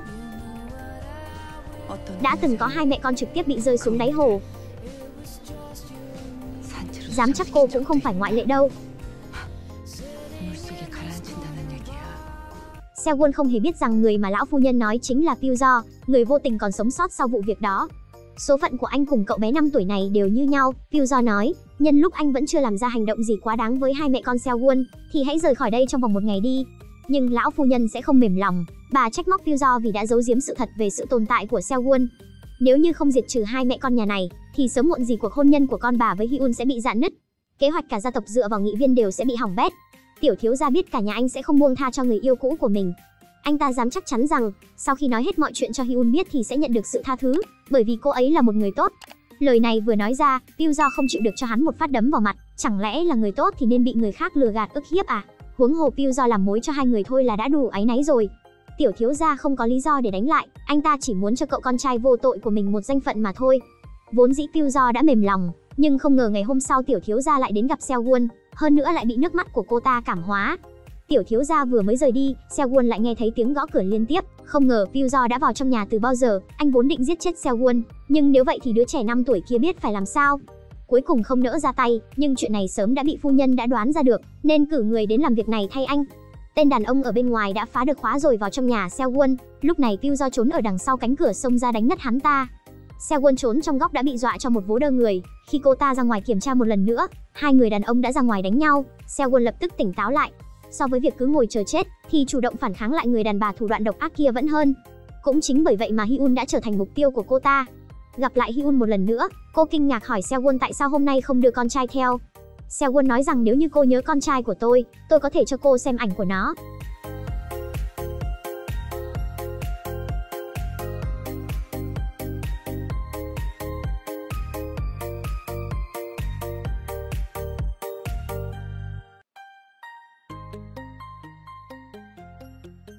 Hai người phụ nữ vô cớ dính líu đến gia đình tài phiệt, trong hai người họ cũng không có ai sai. Seo-won nói chuyện cô quen tiểu thiếu gia trước là sự thật, chỉ cần con trai cô có được họ của gia tộc Giang, cô sẽ lập tức biến mất. Nhưng Hyun không thể chấp nhận nổi việc bị lừa dối, lần đầu tiên trong đời yêu hết mình mà lại thành ra thế này. Trong 5 năm này, danh bạ của tiểu thiếu gia, cái người mang tên tổ trưởng Lee thì ra vẫn luôn là Seo-won. Thế giới của Hyun đã hoàn toàn sụp đổ. Lần nữa được đưa vào bệnh viện, cô gái 35 tuổi căn bản không thể nào chịu nổi đả kích lớn tới như vậy, đứa con trong bụng cô giờ cũng đã mất rồi. Nhưng hiện tại cô cũng đã hoàn toàn tỉnh táo lại, cô cầm lấy điện thoại của tiểu thiếu gia, rồi gọi điện thoại cho số có tên tổ trưởng Lee, và nói, cô có thể để đứa con của Seo-won mang họ của gia tộc Giang, nhưng với tiền đề là phải để cho tôi nuôi đứa trẻ đó khôn lớn. Mặc dù Seo-won không thể chấp nhận được điều kiện này, nhưng lại không làm gì được Hyun. Với thân phận luật sư của gia tộc, Pyo-jo sẽ giúp hoàn thành các thủ tục cần thiết. Đối mặt với hành động bất ngờ này của vợ mình, tiểu thiếu gia đầy áy náy khó lòng có thể thích ứng nổi. Anh mong Hyun sẽ đánh đập xả giận lên anh một trận, chỉ có điều, trái tim của Hyun đã chết rồi. Em đã từng yêu anh hết lòng mình. Em sẽ không hối hận. Anh đưa đứa trẻ đó đến đây đi. Chúng ta sẽ sinh thêm một đứa. Được. Đương nhiên là anh đồng ý rồi. Chúng ta sẽ đi làm thụ tinh ống nghiệm. Bởi vì anh đã quá dơ bẩn rồi. Hyun đơn thuần lương thiện của ngày xưa sẽ không bao giờ quay trở lại nữa. Nhưng cô sẽ không thể hiện sự hắc hóa của mình ngay lập tức, bởi vì ước mơ làm thị trưởng cả đời của bố cô vẫn chưa thành hiện thực, nên cô nói với mẹ chồng rằng cô đã tha thứ cho chồng mình. Bố cô có thể lên làm thị trưởng là ước mơ của cả gia tộc, và lão phu nhân cũng tán thưởng cho sự hy sinh vì đại cục này của cô. Nhưng không ngờ Hyun lại đang ngấm ngầm âm mưu một kế hoạch khác. Mặc dù cố tỏ ra là mạnh mẽ, nhưng cô rất cần tìm một cách để buông tay. Cô không ngần ngại ngàn xa vạn dặm, đi đến nơi gặp được mối tình đầu của mình. Vừa đến gần căn nhà gỗ bị bỏ hoang đó, thì Hyun bắt gặp một thân hình quen thuộc đang làm lễ tế ở đó. Do In Ho. Đây chính là tên của chàng trai này 20 năm về trước, nhưng không ngờ, mối tình đầu vẫn luôn ẩn trong tim mình lại chính là luật sư gia tộc Pyo-jo, người vẫn luôn âm thầm quan tâm cô bấy lâu nay. Cả hai người đều rưng rưng nước mắt, cảnh tượng gặp gỡ đẹp đẽ bỗng nhiên hiện lên trong mắt hai người. Pyo-jo không hề phủ nhận, nhưng hiện tại vật đổi sao rời, con đường hai người đi đã quá xa rồi. Vì để báo thù mà Hyun đã bỏ đi mối tình đầu của mình, để rồi dẫn tới một cuộc hôn nhân đầy dày vò như thế này. Đối với Hyun mà nói, thật tốt khi thấy người mà mình đã bỏ lỡ suốt nửa cuộc đời vẫn sống tốt, trong lòng cô cũng cảm thấy nhẹ nhõm. Pyo-jo giải thích, vì anh muốn làm điều gì đó cho gia đình đã chết oan của mình, nên đã thay tên đổi họ và phẫu thuật thẩm mỹ. Bởi vậy năm nào anh cũng sẽ quay lại đây để tế lễ. Hyun đương nhiên không biết rằng, hung thủ giết người nhà Pyo-jo chính là bà mẹ chồng của mình, cô đồng ý sẽ giữ bí mật giúp anh. Hiện tại hai người họ có chung một mục tiêu, đó chính là để bố của Hyun lên làm thị trưởng bằng bất cứ giá nào. nhưng cô lại không biết gia tộc đã đạt được thỏa thuận với bố cô. Mấy chiếc xe chở tiền liên tục được chuyển đến chỗ Nghị Viên, đúng là không hề uổng phí. Mấy vòng trước, số phiếu của bọn họ lúc nào cũng dẫn đầu, nhưng bọn họ đã quá xem thường sự tồn tại của đối thủ cạnh tranh phía bên kia. Chú hai của gia tộc từ lâu đã muốn hỗ trợ các ứng cử viên khác, ông ta đã có được bằng chứng Nghị Viên nhận tiền hối lộ. Đúng vào lúc cả gia tộc đang mở tiệc ăn mừng số phiếu tăng vọt của Nghị Viên, thì TV chiếu tin Nghị Viên nhận một khoản tiền lớn, và số tiền này lại đến từ gia tộc tài phiệt mà con gái ông gả vào. Mọi người trong gia tộc nghe thấy tin này thì đều ngơ ngác. Nghị Viên biết tất cả đã kết thúc rồi, chỉ có chú hai là đắc ý vui sướng trong lòng. Nghị Viên cứ như vậy trở thành vật hy sinh cho cuộc tranh đấu nội bộ của gia tộc nhà họ Giang. Hyun từ đầu đến cuối vẫn luôn tin tưởng bố mình là một người chính trực, ông sẽ không bao giờ nhận tiền. Cô muốn chạy lên nói chuyện với bố, nhưng Pyo phải bảo vệ cô, không thể để cho cô lộ mặt trước ống kính truyền thông như vậy được. Là một người chồng, nhưng sự tồn tại của tiểu thiếu gia cứ như đồ thừa vậy. Sau khi bố vợ xảy ra chuyện, anh ta lại chẳng nghĩ được cách nào, chỉ biết nói với vợ rằng anh rất lo lắng cho cô, hoàn toàn không hiểu được sự lo lắng của bà xã. Ngược lại anh ta còn ghen với Pyo và khăng khăng rằng anh là người đã phá hỏng tất cả mọi thứ. Sự việc xảy ra quá bất ngờ, Pyo cũng không nghĩ tới. Sau khi tin tức Nghị Viên nhận hối lộ được truyền ra, trên mạng không ngừng lan truyền tin tức ông lợi dụng con gái để lôi kéo nhà tài phiệt.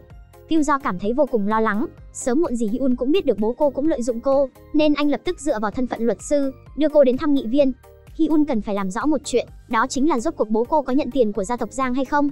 Sau khi nhận được câu trả lời phủ định từ bố, Hyun mới thở dài ra một hơi, chỉ có Pyo biết rằng mọi chuyện đã không thể nào thay đổi được nữa.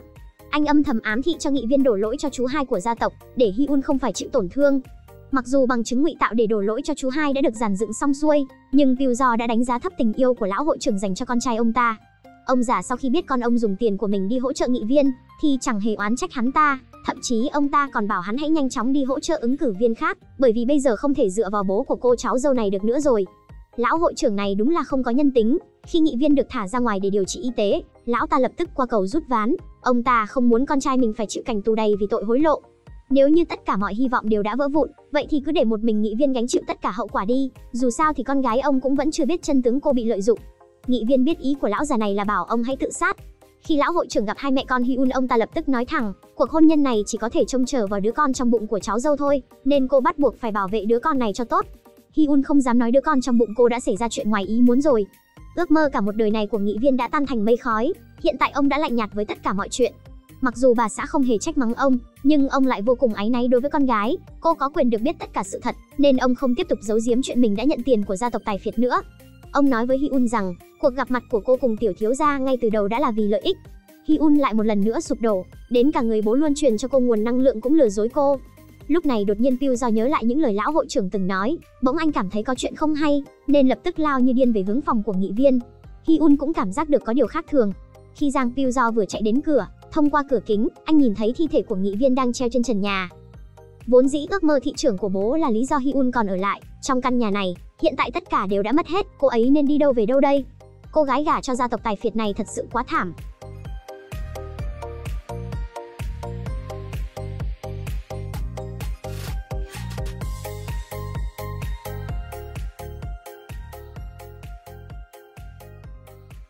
Vừa mới tổ chức xong tang lễ cho bố, mẹ chồng lập tức gọi luật sư gia tộc đến để bàn về việc phân chia tài sản sau khi con trai và con dâu ly hôn.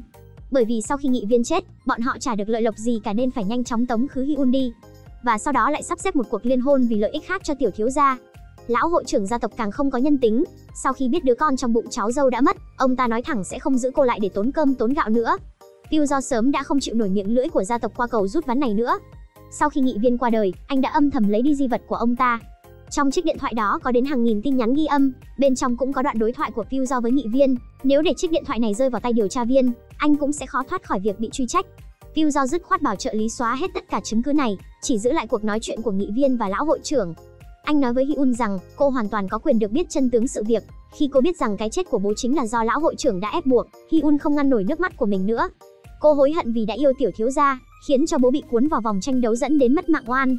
Ngoài miệng thì Pyo kiến nghị Hyun hãy ly hôn với tiểu thiếu gia, nhưng trong lòng chỉ cầu cô sẽ cùng hợp tác với anh để phản kích lại lão hội trưởng. Hyun đương nhiên không cam tâm, sự phản bội của tiểu thiếu gia đã hủy hoại cuộc đời của cô, vốn dĩ cả nhà cô cũng vô cùng hạnh phúc, nhưng bây giờ thì đã tan vỡ hết. Hyun muốn tất cả người trong gia tộc kia phải trả giá cho tội ác của bọn họ, và cũng vì vậy mà ông xã cô đã trở thành điểm nhắm. Vốn hắn vẫn luôn yêu Hyun, nhưng vì phản bội cô nên luôn cảm thấy áy náy. Một lần nữa cảm nhận được sự hồi đáp của tình yêu, tiểu thiếu gia hạ quyết tâm, hắn sẽ không để cho con trai trở lại gia tộc, rồi làm tổn thương đến tình cảm của bà xã. Nếu như bạn gái cũ đã nhiều lần không thể đến Trung Quốc, vậy thì lần này hắn triệt để đẩy cô ta cùng con trai sang bên Mỹ. Tiểu thiếu gia nói sẽ gửi tiền định kỳ. Seo-won trước nay chưa từng cam lòng, cô ta lại giở chiêu cũ, nhưng lần này sự dịu dàng của cô ta không hề có tác dụng.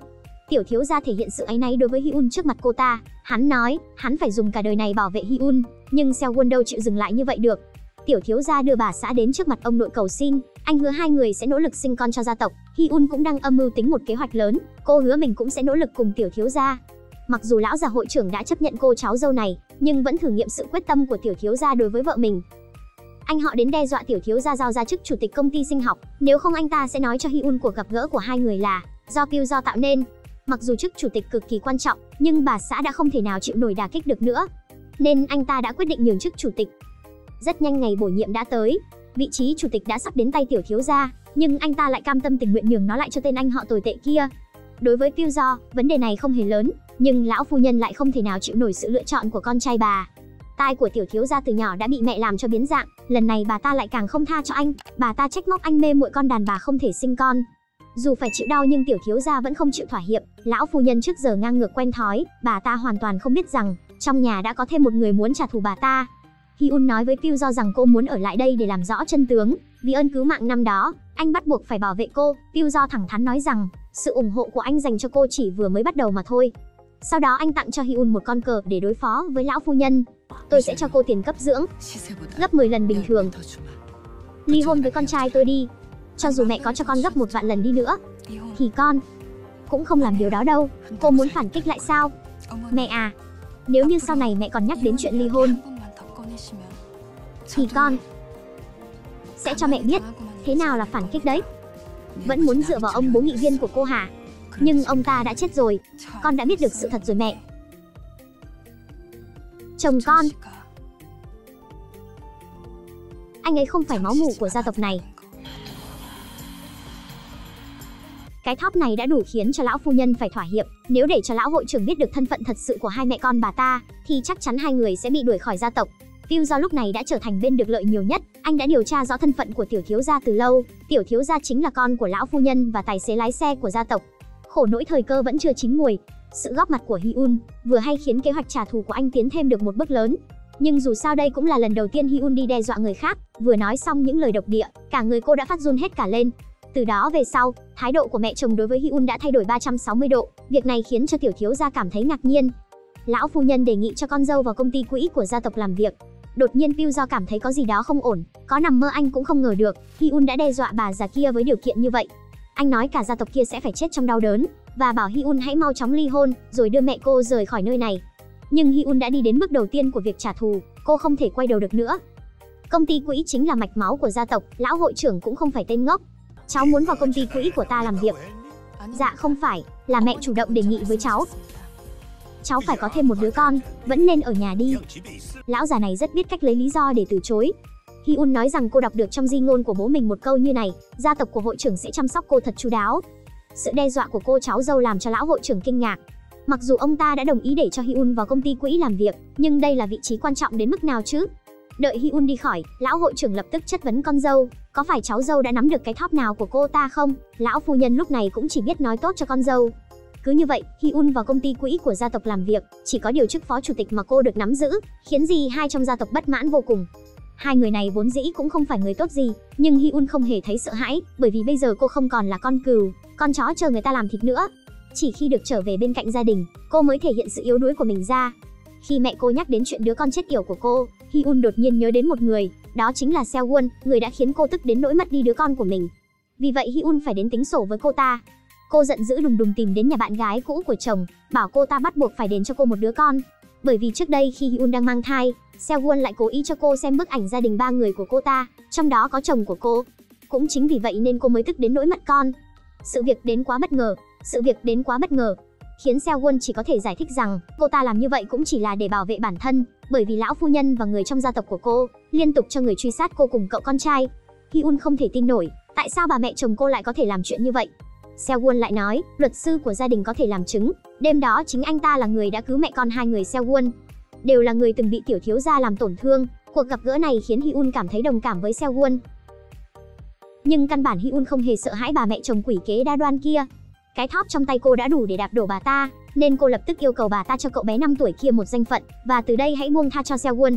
Lão phu nhân nói rằng cô là kẻ ngốc, nếu có thêm một đứa con, không phải tương lai sau này, số tài sản chia ra cho con ruột của cô sẽ bị ít đi hay sao? Nhưng Hyun không hề để tâm đến tài sản của gia tộc. Lão phu nhân đã đồng ý sẽ xem xét chuyện con của Seo-won, nhưng Hyun còn bảo bà ta đưa thêm tiền cho Seo-won.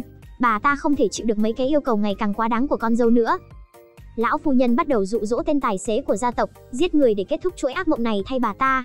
Nhiều năm trước, lão tài xế đã giúp bà ta giết cả nhà của Pyo. Lần này đối mặt với người yêu của con trai ruột, ông ta thật sự làm không nổi việc tàn ác này. Bà ta đành sai người đến động tay động chân với xe của Hyun, nhưng lại bị lão tài xế phát hiện ra. Ông ta không chịu được nên đã nói cho tiểu thiếu gia biết chân tướng chuyện này. Tiểu thiếu gia lập tức gọi điện cho bà xã, may mà mọi chuyện vẫn còn cứu vãn được. Hyun vừa mới bước lên xe thì lại bị lừa xuống xe, nhưng hình ảnh này lại được truyền hết đến máy tính của luật sư gia tộc. Hai người đàn ông đều đang cố bảo vệ cô gái lương thiện ấy. Pyo đã đoán được việc lão phu nhân muốn giết chết Hyun, nên từ lâu đã sai người theo sát cô 24 tiếng, nhưng về lâu về dài vẫn sẽ có lúc sơ hở, vì vậy anh buộc phải đưa Hyun đi gặp một người. Trong lúc vội vàng thậm chí Pyo còn quên cả khóa xe. Đương nhiên Hyun vô cùng có hứng thú với chân tướng, nên lập tức đi theo Pyo xuống bãi đỗ xe. Chỉ là hai người không biết rằng chiếc xe này cũng đã có người tác động đến. Đúng lúc tiểu thiếu gia cũng đến đây để kiểm tra xe của bà xã, anh rõ ràng biết mẹ mình muốn giết chết vợ mình bằng một vụ sự cố xe hơi, nhưng vẫn cứ một mực ngồi lên chiếc xe đó. Không ngờ anh lại nhìn thấy Pyo đưa Hyun rời khỏi đây. Nhất thời bị cơn ghen làm hoa mắt nên lái xe đi theo hai người bọn họ. Nhưng nơi mà Pyo và Hyun đến lại vô cùng bí mật, xe của tiểu thiếu gia đã bị mất dấu từ lâu. Vừa mới bước vào trong phòng, ông lão tóc trắng lạ mặt này lại làm cho Hyun cảm thấy bất an. Quả nhiên, người nằm bất động ở trên giường chính là bố của Hyun. Cô bật khóc không thành tiếng, không dễ dàng gì mới có thể thoát ra khỏi nỗi đau. Vậy mà bây giờ Hyun lại phải tiếp nhận sự thật rằng bố mình vẫn còn sống, nhưng lại là sống một cách đau khổ như vậy. Chuyện khiến cô cảm thấy kỳ lạ là, rõ ràng lúc đó cô đã tận mắt nhìn thấy bố mình được đưa vào bên trong quan tài. Tại sao bây giờ ông lại nằm đây thở bình oxy? Đây chính là một cú lừa của Pyo. Lúc đó anh đã âm thầm đưa Nghị Viên tới nhà của một người bạn. Dù vậy Hyun vẫn quyết định tiếp tục ở lại gia tộc, chứ không nghe theo lời đề nghị của Pyo là ở lại đây chăm sóc bố. Trên đường về nhà, mới đi được một nửa, tiểu thiếu gia rất nhanh đã bám sát theo sau hai người. Nhưng khi xe của Pyo vừa nhấn ga lên 120 km/h thì phát hiện, tay lái và phanh đã hoàn toàn mất kiểm soát.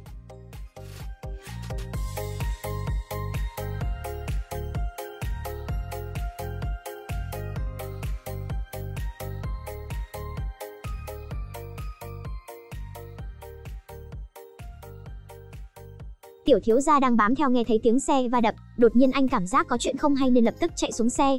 Trên đường toàn là mảnh vỡ ô tô, lúc anh chạy đến nơi, cảnh trước mắt lại là điều anh không thể nào ngờ tới. Pyo dùng cả cơ thể để bảo vệ cho bà xã của anh. Người đàn ông này quả nhiên nói được làm được, anh đã dùng tính mạng của mình để bảo vệ ân nhân từng cứu mạng anh. Nhưng điều này lại khiến tiểu thiếu gia khó chịu vô cùng. Đến lúc này rồi mà bà xã vẫn chỉ quan tâm đến an nguy của Pyo. Cuối cùng tiểu thiếu gia đã đưa ra một quyết định điên rồ. Anh gọi lão tài xế của gia tộc đến hiện trường, còn mình thì đạp mạnh ga, lái chiếc xe đã bị phu nhân cho người can thiệp trước đó. Anh nghĩ mình cũng phải dùng tính mạng để chứng minh tình yêu dành cho bà xã. Nhưng khi xe sắp lao tới hàng chắn bảo vệ, đột nhiên anh ta lại sợ hãi lập tức nhảy xuống xe. Đây quả đúng là một sự lựa chọn khôn ngoan. Vốn dĩ việc chiếc xe chỉ đâm nhẹ vào hàng rào, nhưng không ngờ giây tiếp theo lại phát sinh một vụ nổ lớn. Quả nhiên lão phu nhân ra tay độc ác, rõ ràng bà ta muốn đẩy Hyun vào chỗ chết. May mà tiểu thiếu gia đã nhảy khỏi xe nên chỉ bị một vết thương nhẹ mà thôi. Chuyện này không chỉ khiến lão phu nhân thấy rõ quyết tâm bảo vệ Hyun của anh, mà còn cứu vãn được tình yêu vốn đã tan vỡ của hai người. Nhưng Pyo không được may mắn như hai người, đã 1 tháng trôi qua nhưng anh vẫn cứ hôn mê không tỉnh. Người áy náy chính là Hyun, người đàn ông này dường như đã dùng cả tính mạng để quyết tâm bảo vệ cô. Đến tận lúc này rồi, nhưng gia tộc nhà họ Giang vẫn không hề buông tha việc lợi dụng anh. Nhiều công việc phức tạp đã khiến lão hội trưởng kiệt sức, ông đích thân hạ lệnh phải huy động tất cả các nguồn lực, bắt buộc phải cứu sống Pyo. Lão hội trưởng biết đây là chuyện do thằng con trai chủ tịch của ông gây ra, nhưng vẫn không hề trách phạt hắn, chỉ tiếc rèn sắt không thành thép. Ông nói thẳng, nếu như con trai có được một nửa tài hoa của Pyo, thì ông cũng sẽ không cần phải lo lắng sống chết cho một tên người ngoài như thế. Sau khi Pyo ngã xuống, lão phu nhân mất đi quân sư nên vô cùng lo lắng. Đối mặt với sự chèn ép của những thành viên khác trong gia tộc, bà ta chỉ có thể trách móc người đàn ông khiến cho bà ta cảm thấy an toàn này. Hơn nữa trải qua sự việc con trai nguyện chết vì tình, bà ta cũng không thể không chấp nhận được đứa con dâu đang nắm giữ cái thóp này của mình. Cứ tưởng rằng tình yêu của mình với tiểu thiếu gia đã trở lại như xưa, thì Hyun lại phát hiện ra một bí mật kinh hoàng. Lần gặp mặt đầu tiên của cô và tiểu thiếu gia không phải là ngẫu nhiên, mà là do có người đã sắp đặt. Ban đêm, Hyun nhân lúc chồng đã ngủ say, cô nhẹ nhàng bước xuống giường, lấy album ảnh ở trong ngăn kéo ra, cô đọc đi đọc lại lá thư ông xã gửi cho mình 5 năm về trước. Từ đầu đến cuối vẫn luôn cảm thấy có chỗ nào đó không đúng cho lắm. Cô lập tức đi đến phòng của luật sư gia tộc, cuối cùng cô cũng phát hiện ra bí mật mà anh cất giấu ở phía sau bức ảnh. Đây không phải là ảnh cô năm 15 tuổi sao? Cô đã yêu nhầm người rồi. Nhiều năm nay, chàng trai vẫn luôn âm thầm bảo vệ cô, cho cô cảm giác ấm áp và gửi lá thư tỏ tình này cho mình. Không phải ông xã hiện tại mà là luật sư của gia tộc. Tại sao lúc đầu người đàn ông này lại để người khác cướp lấy những gì mình đã làm? Cô phải đi tìm anh hỏi cho ra nhẽ. Pyu Do nằm hôn mê trong bệnh viện hơn 1 tháng cuối cùng cũng tỉnh lại. Anh lập tức quay trở lại gia tộc nhà họ Giang để tiếp tục kế hoạch báo thù của mình. Hyun vốn định tiến lên hỏi rõ mọi chuyện, nhưng ông xã cô lại đi đến ngăn hai người tiếp tục nói chuyện. Mẹ chồng Hyun cuối cùng cũng chờ được quân sư của bà ta trở về. Bà ta không giấu nổi cảm xúc kích động của mình. Pyu Do hoàn toàn không quan tâm đến một loạt các câu hỏi của Hyun. Anh lập tức đến gặp lão hội trưởng của gia tộc. Lão già sớm đã suy sụp trước những thông tin tiêu cực trên truyền thông. Ông vội vàng yêu cầu luật sư gia tộc đưa ra các biện pháp đối phó. Pyu Do đã tính trước mọi việc từ lâu, muốn giành được hào cảm từ giới truyền thông thì bắt buộc phải cải tổ lại công tác quản lý. Lão già nhanh chóng cho tập hợp các thành viên nội bộ lại. Ông bắt cậu con trai thân là chủ tịch phải chủ động từ chức và chịu trách nhiệm về tai tiếng của gia đình. Mặc dù tên chủ tịch cả ngàn vạn cái không nỡ, nhưng lão hội trưởng vì tiền đồ của tập đoàn không thể không bỏ qua cảm xúc của con trai mình. Ông lập tức cho tổ chức một buổi họp báo, đem tất cả những chuyện không hay ho của tập đoàn đổ lên đầu chủ tịch. Chủ tịch cứ vậy mà phải chịu cảnh quýt làm cam chịu mà rời khỏi tập đoàn. Và đương nhiên là Pyu Do đã đạt được mục đích của mình. Anh phải để cho tên khiến mình suýt chết này phải nếm thử một chút mùi vị. Anh đe dọa nếu như ông ta lại dám có ý đồ gì khác thì cẩn thận con trai ruột của ông ta không giữ nổi mạng sống. Không phải chủ tịch sợ lời đe dọa của Pyu Do, chỉ là hiện tại ông ta chưa tìm được điểm nào để phản kích lại anh mà thôi. Sau việc này, tiểu thiếu gia trở thành người được lợi nhiều nhất. Chiêu này của Pyu Do khiến khoảng cách giữa tiểu thiếu gia và chủ tịch lại gần thêm một bước. Lúc này Hyun cũng có cơ hội để làm rõ mọi chuyện. Lúc tôi uống say hôm đó, người cõng tôi lên bậc thang là anh nhỉ? Pyu Do. Chuyện đã đến nước này, Pyu Do cũng không có cách nào phủ nhận. Anh thừa nhận những năm này anh vẫn luôn yêu thầm Hyun, mãi cho đến khi tiểu thiếu gia xuất hiện, anh mới hoàn toàn buông bỏ. Hyun không hề tin mấy lời nhảm nhí của anh, nếu đã buông bỏ rồi, tại sao vẫn còn giữ lại bức ảnh 20 năm về trước của cô chứ? Anh không dám nói mình là người đã tạo nên cuộc gặp gỡ ngẫu nhiên của cô với tiểu thiếu gia, càng không dám nói là vì để báo thù. Đến khi Hyun nói bây giờ cuộc sống của cô vô cùng đau khổ, thì Pyu Do lúc này không khống chế nổi bản thân mình nữa. Nhưng hai người vốn đã được định là không thể đến được với nhau. Lúc này, lão phu nhân cũng đi tới phòng của Pyu Do. Bà cảnh cáo con dâu không được gặp riêng luật sư Kang thêm một lần nào nữa, đồng thời cũng là âm thầm nhắc nhở Pyu Do phải luôn duy trì kiềm chế. Anh cũng đã tỉnh táo lại, vì kế hoạch báo thù của anh vẫn chưa hoàn thành, anh phải nhanh chóng đưa tiểu thiếu gia lên vị trí chủ tịch. Cả nhà nhị thiếu gia đã trở thành vết nhơ của tập đoàn. Theo lý mà nói, vị trí này ắt phải thuộc về tay tiểu thiếu gia. Nhưng không ngờ lão già bỗng đổi ý, ông cho rằng nhị thiếu gia cũng có quyền cạnh tranh công bằng với tiểu thiếu gia, nên quyết định để hai đứa cháu trai phải có thành tích trong một thời gian ngắn, sau đó lấy hiệu quả và lợi ích cuối cùng để có được vị trí chủ tịch tập đoàn. Tiểu thiếu gia cũng coi như không chịu thua kém. Ngay từ lúc sang Mỹ, anh đã bắt đầu bí mật nghiên cứu một loại thuốc tránh thai không cần uống và đã thu được kết quả thử nghiệm lâm sàng thành công. Anh vốn định cho ông nội một sự bất ngờ, nhưng không ngờ Pyu Do đã điều tra ra hạng mục nghiên cứu của anh từ lâu và còn bảo anh hãy thông báo cho vận hành sản xuất, dựa vào đó để đạp đổ nhị thiếu gia khỏi vị trí chủ tịch tập đoàn. Nhưng tiểu thiếu gia không làm, anh có dự định riêng của mình. Nhưng căn bản Pyu Do không thể nào thuận theo anh ta được, anh lập tức phân phó trợ lý đăng tin ra mắt thuốc mới trên trang nhất các phương tiện truyền thông. Nghe nội dung báo cáo do bảo mẫu riêng đọc, lão hội trưởng rất hài lòng vì dưới sự trợ giúp của Pyu Do, cuối cùng tiểu thiếu gia cũng đã trở thành một người biết làm việc. Vị trí chủ tịch tập đoàn đương nhiên phải thuộc về tiểu thiếu gia. Tin tiểu thiếu gia sắp nhận chức chủ tịch đã lan truyền khắp Hàn Quốc, lão chủ tịch ngồi không 15 ngày vốn đã không hài lòng rồi, đến cuối cùng con trai ruột của ông ta cũng thất bại trong việc tranh chức chủ tịch, ông ta không thể ngồi yên được nữa. Lập tức công bố quan hệ của tiểu thiếu gia với Seo Won lên mạng xã hội, toàn bộ các phương tiện truyền thông nhanh chóng bùng nổ. Tin tức này đã khiến cho mẹ của Hyun kinh ngạc, bà không ngờ tên con rể nhìn thì có vẻ hiếu thuận này lại là thứ không ra gì. Bà vốn đang vô cùng thương xót cho con gái, nhưng Hyun hứa với bà rằng cô có thể xử lý tốt chuyện này. Sau khi Pyu Do phát hiện ra tin tức này, anh lập tức cho trợ lý truy tìm địa chỉ IP đã đăng bài, và chắc chắn chuyện này là do lão chủ tịch làm ra. Pyu Do vội vàng chạy đến nhà của Seo Won, nhưng vẫn là trễ một bước, lão chủ tịch đã chờ anh ở đây từ lâu rồi. Cậu bé 5 tuổi cũng trở thành công cụ để bọn họ phản kích, ông ta còn thuyết phục được Seo Won mở họp báo. Pyu Do vốn muốn đoạt người ngay tại chỗ, nhưng lão chủ tịch đã gọi một đám thuộc hạ hung thần ác sát đến. Khi lão phu nhân biết được truyền thông đã công bố chuyện xấu của con trai bà ra, Pyu Do lúc này đã trở thành người duy nhất có thể làm được việc. Nhưng ai ngờ lão chủ tịch đã hạn chế tự do của Seo Won, ông ta bảo cô nói ra việc lão phu nhân cho người truy sát cô. Ngay khi Seo Won sắp dao động, trợ lý của Pyu Do đã xác định được vị trí bộ đàm của lực lượng bảo an bên lão chủ tịch. Người đàn ông mang mối thâm thù này không hề do dự, một mình anh hạ gục tất cả đám bảo vệ ngoài cửa.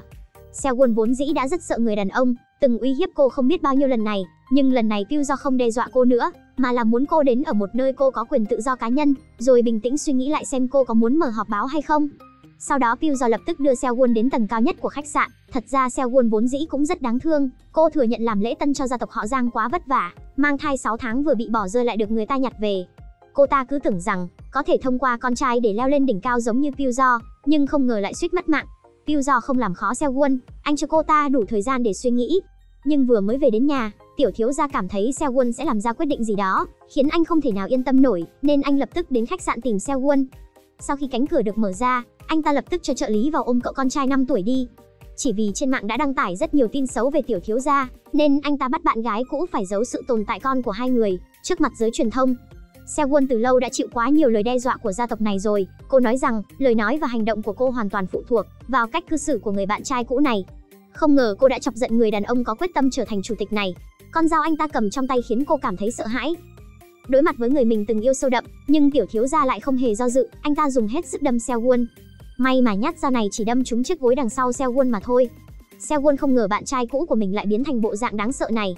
Anh ta cảnh cáo Seo-won, nhát dao này không đâm vào cô ta đều là vì nghĩ cho con trai, nhưng nếu còn một lần nữa ngăn cản anh ta lên chức chủ tịch thì sẽ không có kết cục tốt đẹp. Lúc này Seo-won không dám phản kháng nữa, và tình cảm của cô dành cho tiểu thiếu gia đã cạn rồi. Lão phu nhân không chịu để yên chuyện này, bà ta mê hoặc lão tài xế, nhất định phải loại trừ tận gốc cái mầm họa này. Nhưng ông ta vừa mới ra khỏi cửa thì bắt gặp tiểu thiếu gia vừa về đến nơi đã khóc không thành tiếng. Ông vốn là bố ruột của tiểu thiếu gia, nhìn con trai hết mình vì lợi ích của gia tộc, làm sao ông có thể làm tổn thương trái tim của cậu thêm lần nữa được chứ? Lão phu nhân bắt buộc phải tìm ra kế sách vẹn toàn, bà ta và luật sư gia tộc tính toán xem làm thế nào để loại trừ được Seo-won. Lúc này, tiểu thiếu gia đã về đến nhà. Anh nói với mẹ rằng mình đã thuyết phục được Seo-won không tổ chức họp báo nữa, nhưng lão phu nhân tò mò, con trai đã dùng cách nào mà thuyết phục được cô ta. Khi tiểu thiếu gia đắc ý lấy con dao từ trong túi ra, Pyo lập tức cảm thấy không hay. Anh chắc chắn Seo-won sẽ làm ra chuyện ngốc nghếch gì đó, hơn nữa gọi điện cho cô ta cũng không chịu nghe máy. Lúc anh chạy đến khách sạn tất cả đã muộn rồi, anh hét đến khản cả giọng cũng không thấy người đâu. Cho đến khi anh mở cửa phòng vệ sinh ra, phát hiện ra cả hai mẹ con Seo-won đều còn sống nhưng toàn thân cô lại đang run cầm cập. Pyo bắt buộc phải bảo vệ bọn họ, không chỉ là vì đồng cảm với hoàn cảnh của hai mẹ con này, mà còn là mở đường cho sự trả thù của anh. Cuối cùng những tin tức không hay về tiểu thiếu gia cũng đã dịu xuống, lão hội trưởng thậm chí còn giao cho anh ta bảo vật gia truyền của gia tộc. Đây chính là món quà lưu niệm của một thương gia Trung Quốc, tặng cho ông ta năm ông 19 tuổi đến Ninh Ba làm việc. Việc này càng củng cố thêm nền móng cho tiểu thiếu gia trở thành chủ tịch. Lúc này nhị thiếu gia của gia tộc thảm phải biết, ông già, sau khi biết được chuyện cậu ta công khai chuyện xấu của tiểu thiếu gia lên các trang mạng, đã truất quyền tranh cử chức chủ tịch của cậu ta ngay tại chỗ. Cậu ta còn bị cử đi chặt cây cho một công ty gỗ của gia tộc ở Myanmar. Mặc dù nhị thiếu gia là một tên nhu nhược, nhưng bố của cậu ta lại vô cùng cứng rắn. Ông ta lôi con trai đến trước mặt ông nội quỳ xuống cầu xin sự tha thứ. Đều là con cháu của mình nên ông già sớm cũng đã mềm lòng, nhưng lại bị luật sư gia tộc thuyết phục, dù thế nào cũng phải làm gương cho hàng trăm nghìn nhân viên trong tập đoàn. Chú hai không thể chịu nổi cảnh bị một người ngoài chỉ trò nữa, chắc chắn ông ta sẽ lôi theo thân thế của Pyo ra để ngóc đầu trở lại. Gia tộc này vận hành ra sao, hiện tại đều nằm trong sự kiểm soát của Pyo. Nhưng tiểu thiếu gia anh ta không phải một tên ngốc.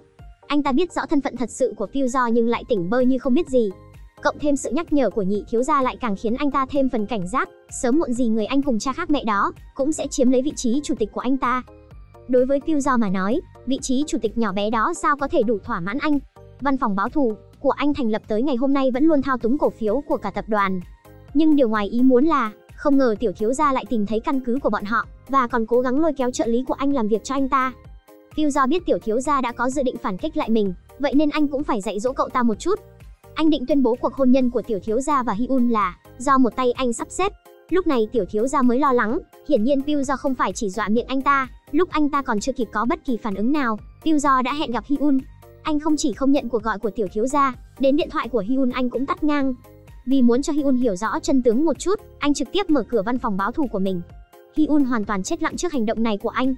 Sau khi bảo cô chuẩn bị tinh thần, Pyo bật chiếc máy chiếu 100 inch lên, bắt đầu chiếu lại từ những tập đầu tiên, kể cả những bức ảnh từ khi Hyun còn nhỏ đều được chiếu lên màn ảnh lớn. Dường như Pyo đã âm thầm tham gia vào tất cả những khoảnh khắc tuyệt vời của cuộc đời cô, ban đầu theo dõi cùng chụp ảnh, chỉ là vì muốn hiểu cô hơn, nhưng cuối cùng anh lại phát hiện, anh đã yêu sâu đậm cô gái vô tư này mất rồi. Nhưng vì lợi ích của gia tộc, nên anh chỉ có thể miễn cưỡng từ bỏ tình yêu này, và tạo ra cuộc gặp gỡ ngẫu nhiên của cô cùng tiểu thiếu gia.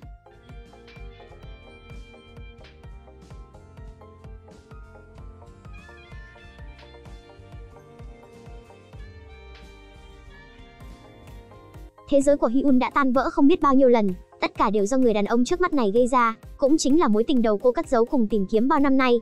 Bây giờ cuộc sống của cả ba đều đã bị anh thay đổi, một cái ôm đơn giản đâu thể nào sửa chữa được lỗi lầm đó. Trong lòng hai người ngập tràn mâu thuẫn. Tiểu thiếu gia lo lắng vợ mình bị luật sư đưa về nhà, trong lúc lo lắng, anh ta đã chạy vào trong nhà của luật sư gia tộc, gọi biết bao nhiêu cuộc gọi, nhưng đối phương vẫn không bắt máy nên anh ta lập tức chạy lên tầng 3. Cuối cùng anh ta cũng nghe thấy tiếng chuông điện thoại của bà xã kêu lên trong phòng. Tiểu thiếu gia từ từ tiến lại gần tủ sách. Đúng vào lúc anh định mở ra, thì bất ngờ lại bị trợ lý của luật sư chặn lại. Thân là tiểu thiếu gia của gia tộc tài phiệt, anh ta muốn dùng tiền để tên béo giúp anh ta bắt lấy hai người kia. Không ngờ lúc này vợ mình lại từ tầng trên đi xuống, anh ta lập tức chặn cô lại hỏi vừa rồi cô đi đâu. Hyun lộ ra vẻ mặt vừa ngây thơ lại vừa mạnh mẽ, khiến cho vị tiểu thiếu gia bất lực không nói thêm được câu nào. Và vị luật sư đi xuống cùng cô đã trở thành chỗ trút giận cho anh ta.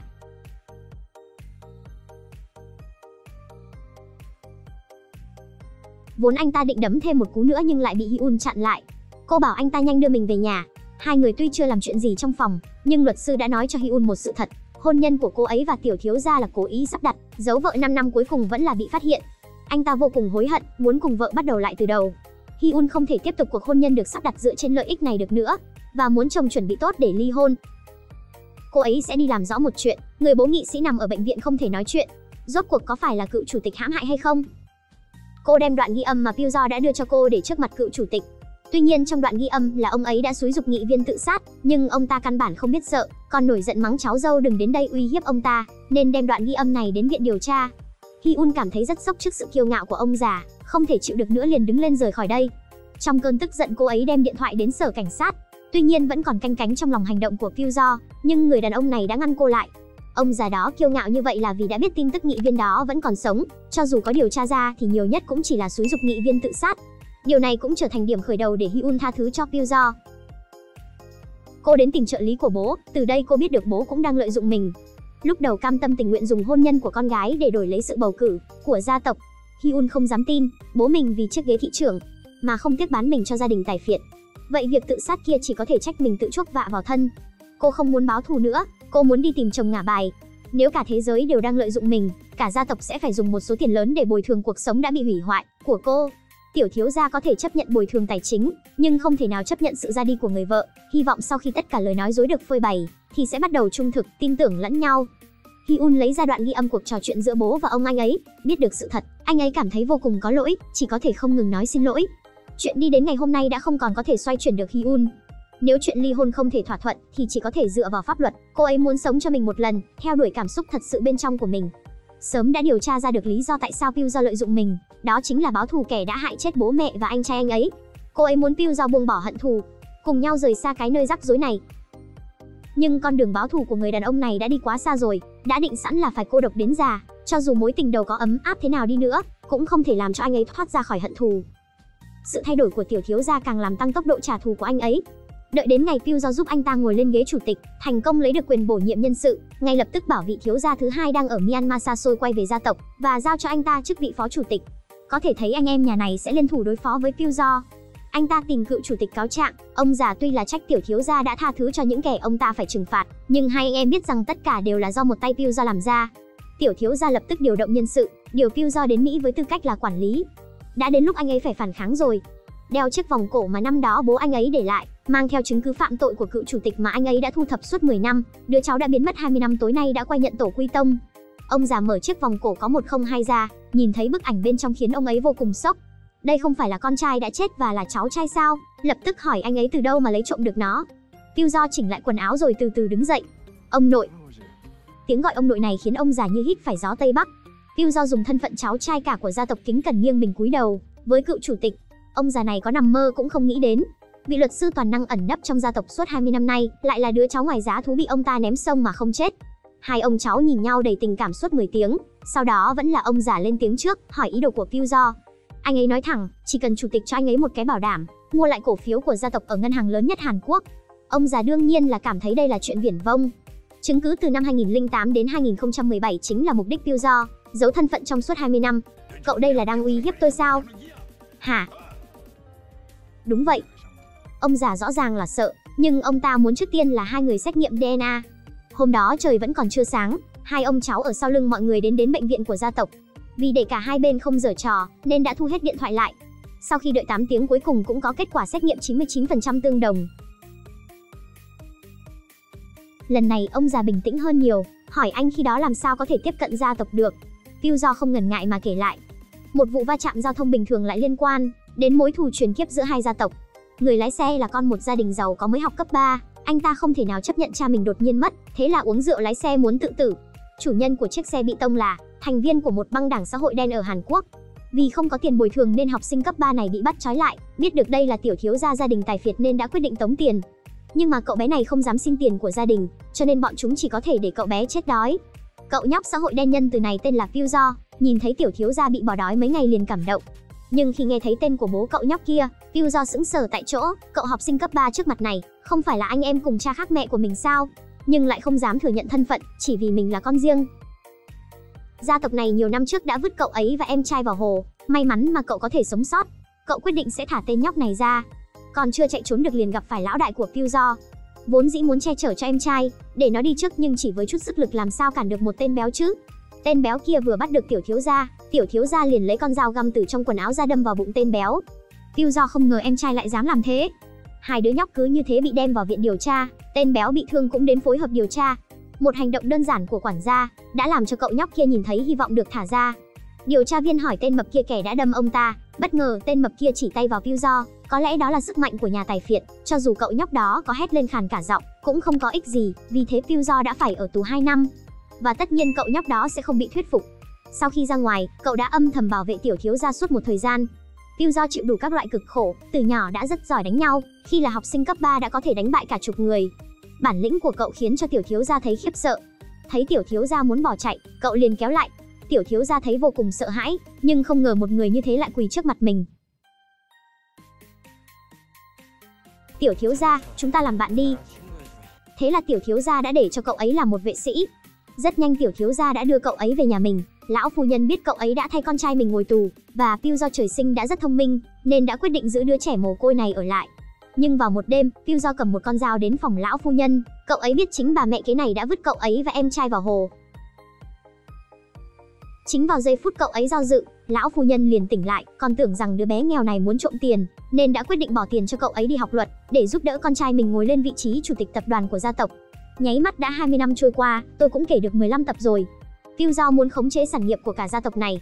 Hiện tại hai ông cháu này đã làm xong xét nghiệm ADN, anh ấy muốn trước khi ngân hàng lớn nhất Hàn Quốc khai trương vào ngày mai, sẽ lấy được khoản vay bảo đảm của ông nội. Lão già này luôn ghét đứa cháu là con ngoài giá thú này, làm sao có thể đem tâm huyết nhiều năm của mình ra cho anh ta. Piu Do cũng lường trước được điều này. Đợi qua một thời gian, liền phân phó trợ lý tung chứng cứ phạm tội của ông già này lên mạng. Hai ông cháu cũng bắt đầu cuộc chiến đầu tiên trên mạng. Lão già dùng rất nhiều tiền thuê những cao thủ máy tính xóa hết bài của cháu trai. Trận này Piu Do hoàn toàn thua. Lúc này ông già cũng gọi điện đến, muốn hẹn với cháu trai một hôm. Cậu chỉ biết đăng chút bài lên mạng thế thôi sao? Cháu còn chuẩn bị một kế hoạch dự phòng thưa ngài. Tài liệu đã bị tôi xóa sạch rồi. Còn mánh khóe gì nữa thì lấy ra luôn một thể đi. Tốt nhất là nhanh lên. Được thôi, kế hoạch B sẽ bắt đầu sớm thôi. Chủ tịch, ngài đừng hối hận. Vẫn là ông già nhiều kinh nghiệm hơn, dự định được cháu trai có tài liệu phạm tội của mình. Khi trợ lý của Piu Do phản ứng lại, thì đã có người thông qua mạng tìm đến văn phòng báo thù của bọn họ. Anh ấy đẩy cánh cửa bí mật định đi ra ngoài kiểm tra.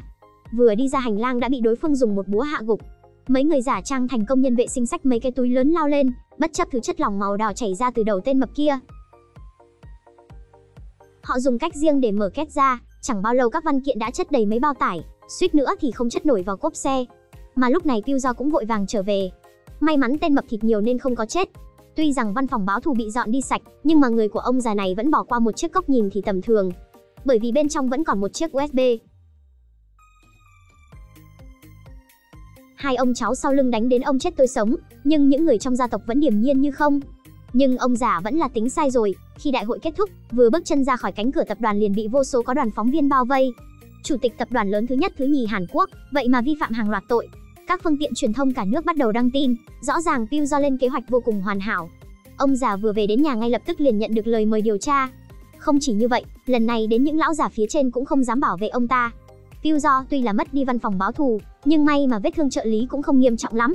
Hai người vốn dĩ là huynh đệ sống chết có nhau, tên mập thà chết cũng giúp anh ta báo thù.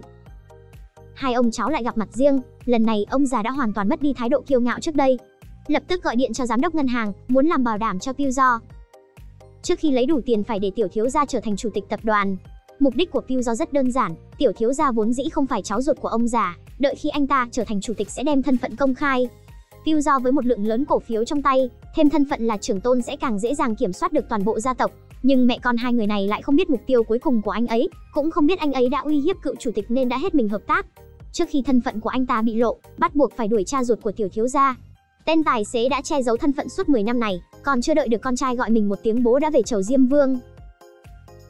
Anh chàng đẹp trai này đang ở thời khắc quan trọng nhất trong cuộc đời. Với sự giúp đỡ của luật sư của gia tộc trong suốt 20 năm, cuối cùng cũng thành công ngồi vào vị trí chủ tịch tập đoàn tài phiệt lớn nhất Hàn Quốc. Cựu chủ tịch lúc này vẫn không biết rằng, người đàn ông đang đứng trên sân khấu tuyên bố nhậm chức này không phải cháu ruột của mình, mà là con trai của con dâu và tài xế gia đình. 1 giờ trước, lão phu nhân sợ thân phận con trai bị lộ, nên đã bảo cha ruột của con trai rời khỏi Hàn Quốc, đến một nơi nào không ai biết. Trước khi đi còn đưa cho ông ấy một bình nước có thuốc độc. Sau khi tài xế đi, lão phu nhân không chịu được nữa mà khóc trong đau khổ, dù sao đây cũng là cha ruột của con trai. Khi tài xế đến bến tàu, muốn gửi một tin nhắn thú nhận thân phận của mình với tiểu thiếu gia, cuối cùng vẫn là do dự không gửi. Mà đúng lúc này hai vị khách không mời mà đến bến tàu, ông tài xế giờ mới hiểu dụng ý của lão phu nhân. Bình nước chứa thuốc độc này là để cho ông ấy, không uống cũng phải uống, tốt hơn là bị chết dưới con dao kia. Chỉ là thuốc độc trong nước quá mạnh, tin nhắn muốn gửi cho tiểu thiếu gia cũng không gửi được nữa. Tiểu thiếu gia cũng nhận được cuộc gọi đầu tiên sau khi lên chức chủ tịch. Anh ta không biết rằng người tài xế đã chết kia chính là cha ruột của mình, chỉ tiếc nuối rằng mình đã mất đi một người luôn quan tâm mình. Khi luật sư gia đình lo liệu hậu sự, lão tài xế kia trừ để lại một bức thư tuyệt mệnh thì không để lại gì cả. Peugeot biết rằng đây là lão phu nhân giả mạo, vậy thì tiết lộ thứ mà bà ta giấu kín suốt 20 năm đi. Anh ta đã thay đổi bút ký của bà từ lâu, lấy được đoạn ghi âm của hai mẹ con bà ta. Sau đó đem đoạn ghi âm này giao lại cho cựu chủ tịch, bảo ông ta từ từ thưởng thức. Mẹ, con biết con có hai người cha. Một người là phó chủ tịch đã chết, một người không biết là ai, đó là ba ruột. Người ba sinh ra con. Lời này đã làm cho lão già kia chết sững, vị trí chủ tịch vậy mà đã giao cho người ngoài. Peugeot lúc này có cảm giác thành tựu, thành công khiến cho cựu chủ tịch già luôn độc đoán này sống trong đau khổ. Người tiếp theo sẽ là mẹ kế. Bà ta đã hứa sẽ thưởng cho anh ta vào ngày tiểu thiếu gia trở thành chủ tịch. Nhưng trước đó, Peugeot còn có một bất ngờ lớn hơn. Từ từ ghé vào tai bà ta, nói cho bà ta biết đứa trẻ bị vứt vào hồ 30 năm trước hiện giờ đang ở bên cạnh bà ta. Lão phu nhân tưởng rằng anh ấy uống say, cho đến khi Peugeot nói ra tên của mẹ mình, cuối cùng bà ta cũng nhận ra. Cậu làm sao mà sống sót được? Tên hèn nhát. Cậu bỏ lại em trai để sống sao? Giết tôi đi. Câu nói này đã kích động Peugeot, anh ấy muốn bà mẹ kế này phải trải qua cảm giác của em trai khi bị ngạt dưới nước. Nhưng bây giờ bà ta không thể chết, đối với Peugeot, nỗi đau của bà ta chỉ mới bắt đầu mà thôi. Tiếp theo cần bà ta thuyết phục tiểu thiếu gia từ bỏ chức vụ chủ tịch, chuyển lại hết tất cả cổ phiếu và rời khỏi Hàn Quốc. Nhưng lão phu nhân bỗng nhiên thấy phấn khởi. Vụ án Millie J năm đó đã quá thời hạn truy tố theo luật Hàn Quốc. Nhưng việc đuổi giết Han So-hu và tự tay hạ độc tên tài xế là một điểm mới. Nếu như tiểu thiếu gia biết mẹ mình hại chết cha ruột, liệu anh ta có còn đủ dũng khí để sống tiếp không? Lão phu nhân đã từng tuổi này, đối mặt với chuyện này liền sụp đổ, quỳ xuống cầu xin Peugeot tha thứ. Nhưng kế hoạch báo thù 20 năm, chịu biết bao tủi nhục làm sao Peugeot có thể mềm lòng. Anh ấy đã cho bà ta 3 ngày để thực hiện tất cả điều kiện của mình. Lúc này tiểu thiếu gia vẫn bị giam trong bóng tối. Anh ấy và Peugeot cùng nhau lớn lên, mặc dù bị anh ấy lợi dụng trong thời gian dài, nhưng mà Peugeot không muốn nhắm vào vị tiểu thiếu gia ngây thơ này. Bà mẹ đem thân phận của Peugeot nói cho anh ta, tiểu thiếu gia đã sớm biết sự thật từ lâu, nhưng cố tình giấu mẹ bởi vì sợ mẹ không chịu nổi đả kích. Nhưng lão phu nhân lại nói, Peugeot chỉ là một con chó mà chúng ta nuôi. Một con chó thì có thể gây ra ảnh hưởng gì cho chúng ta chứ? Con đừng làm trò cười nữa. Con luôn cảm thấy anh ấy với chúng ta có hận thù gì đó. Mẹ cũng không hiểu, con biết nguyên nhân không? Rõ ràng, bà ta muốn để con trai mình mãi mãi ở trong bóng tối. Ngay lập tức bà ta tiết lộ thân phận của Peugeot cho chú hai trong gia đình biết. Chú hai này từ lâu đã chịu đủ sự kiêu ngạo của bà chị dâu này, vì bà ta luôn dựa vào mưu kế của Peugeot để đối phó với mình. Nhưng giờ lại đồng ý hợp tác với bà ta, hợp sức tìm cách đuổi Peugeot ra để tài sản của gia tộc không bị phân chia. Bà ta tưởng rằng đã nhìn thấy hy vọng. Nhưng bà vừa rời đi, chú hai liền biến thành bộ mặt khác. Ngay lập tức lão ta đi xét nghiệm ADN con trai mình với tiểu thiếu gia, xác định chủ tịch tập đoàn không phải người nhà họ Giang. Và cũng đoán được rằng cựu chủ tịch cũng biết thân phận của hai đứa cháu này. Quả nhiên, ông già đó muốn cùng con trai bảo vệ dòng máu chính gốc của mình. Như vậy, đối phó với Peugeot và tiểu thiếu gia lại nhiều hơn thêm một người. Cựu chủ tịch đột nhiên đối xử tốt với gia đình chú hai. Việc này cũng làm cho lão phu nhân cảm thấy lo sợ. Bà ta biết chú hai đã có kế hoạch khác, bản thân đã bị cả gia tộc cô lập hoàn toàn, nên đã chủ động tìm Pyu Do đầu hàng, hứa sẽ cố gắng thuyết phục tiểu thiếu gia từ bỏ vị trí chủ tịch, chỉ hy vọng để lại chút ít cho hai mẹ con. Nhưng Pyu Do lại không đồng ý, đừng nói cổ phần, ngay cả một chiếc xe cũng không để lại. Lão phu nhân càng ngày càng tồi tệ, bởi vì ngay cả con trai bà ta cũng bắt đầu ghét bà ta. Từ trong miệng của Hyun biết được, Pyu Do nhiều năm trước mất đi em trai, điều này khiến cho tiểu thiếu gia chợt nhận ra Pyu Do ngay từ ban đầu tiếp cận mình là có mục đích, và chắc chắn người hại chết em trai anh ấy chính là mẹ mình. Điều càng làm cho anh ấy cảm thấy tội lỗi hơn là người vợ kết hôn với anh ấy 5 năm lại chính là mối tình đầu của Pyu Do. Anh muốn đi tìm người đàn ông này nói chuyện đàng hoàng, thì vừa đúng lúc nhận được tin hẹn gặp từ anh ấy. Tiểu thiếu gia nhanh chóng lái xe đến điểm hẹn, nhưng đáng tiếc là tin nhắn này không phải là do Pyu Do gửi, mà anh ta lúc này đang đối mặt với cựu chủ tịch, ép ông ta nhường vị trí chủ tịch mới cho anh ta. Ông già nổi điên rồi, quyết định sẽ xử luôn cả hai đứa cháu trai này. Nhưng đầu tiên là phải lập di chúc cho đứa cháu nội này, sau đó giả số đứa cháu trai lớn, nhắn tin cho đứa cháu trai nhỏ. Đứa cháu trai nhỏ rất nhanh đã đến địa điểm gặp mặt, mà bên này, đứa cháu trai lớn sớm đã mua chuộc trợ lý của lão già. Khi anh ta nhìn thấy di chúc của tiểu thiếu gia, xác định được là giả, lập tức gọi điện thoại cho đối phương. Tiểu thiếu gia đang lái xe rõ ràng nhìn thấy có cuộc gọi đến, nhưng đến khi nhận điện thoại thì đột nhiên điện thoại bị tắt. Dù làm thế nào thì màn hình cũng đen thui. Pyu Do đột nhiên thấy không ổn, gọi điện cho trợ lý nhờ tra vị trí xe của tiểu thiếu gia. Nhưng khi anh ta đến trước ngôi nhà thì ngôi nhà đã cháy rồi. Anh ta không gọi cứu hỏa ngay mà lập tức lao vào biển lửa. May mà tiểu thiếu gia vẫn còn mở mắt, chỉ là bị nhiễm trùng đường hô hấp nặng, phải mất một thời gian dài mới có thể hồi phục lại được ý thức. Lão phu nhân chắc chắn đây chính là trò quỷ của ông già. Chính vào lúc này trợ lý cũng gọi điện thoại đến cho Pyu Do, đã điều tra ra người phóng hỏa chính là do ông già sắp xếp, sau đó khuyên anh rời bỏ gia đình này và từ bỏ kế hoạch trả thù, dù sao ông già này không thể lần nào cũng thất bại như thế. Nhưng Pyu Do sẽ không bỏ cuộc.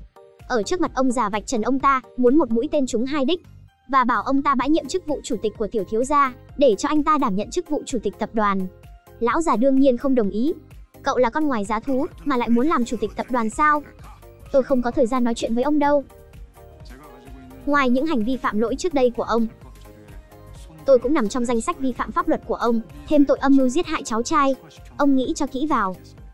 Vẫn là trách ông già này nhiều tiền, vừa bị thằng cháu trai lớn tống tiền, bên này thì con trai và cháu trai đang bàn tính kế chống lại ông ta. Nếu ông già nhường lại chức chủ tịch này cho Pyu Do, vậy thì dùng cổ phiếu của chị dâu cùng với của ông ta chống lại, một khi ngồi lên vị trí chủ tịch thì sẽ lôi lão già ra khỏi hàng ngũ quản lý. Ngày hôm tổ chức cuộc họp nội bộ, khi đọc lệnh sa thải của ông già thì gặp phải sự phản đối của lão phu nhân. Dù sao con trai vừa nhận chức chủ tịch chỉ là hôn mê tạm thời. Vì để công bằng, Pyu Do đề xuất bầu chủ tịch liên đoàn, quyền lực giống như chủ tịch. Điều này nhận được sự chấp thuận của các thành viên. Vậy người được chọn chỉ còn Pyu Do và chú hai. Chú hai rất tự tin về việc được bầu làm chủ tịch, chỉ cần lão phu nhân đồng ý thì với cổ phần mà hai nhà gộp lại, sẽ đủ để đối phó Pyu Do.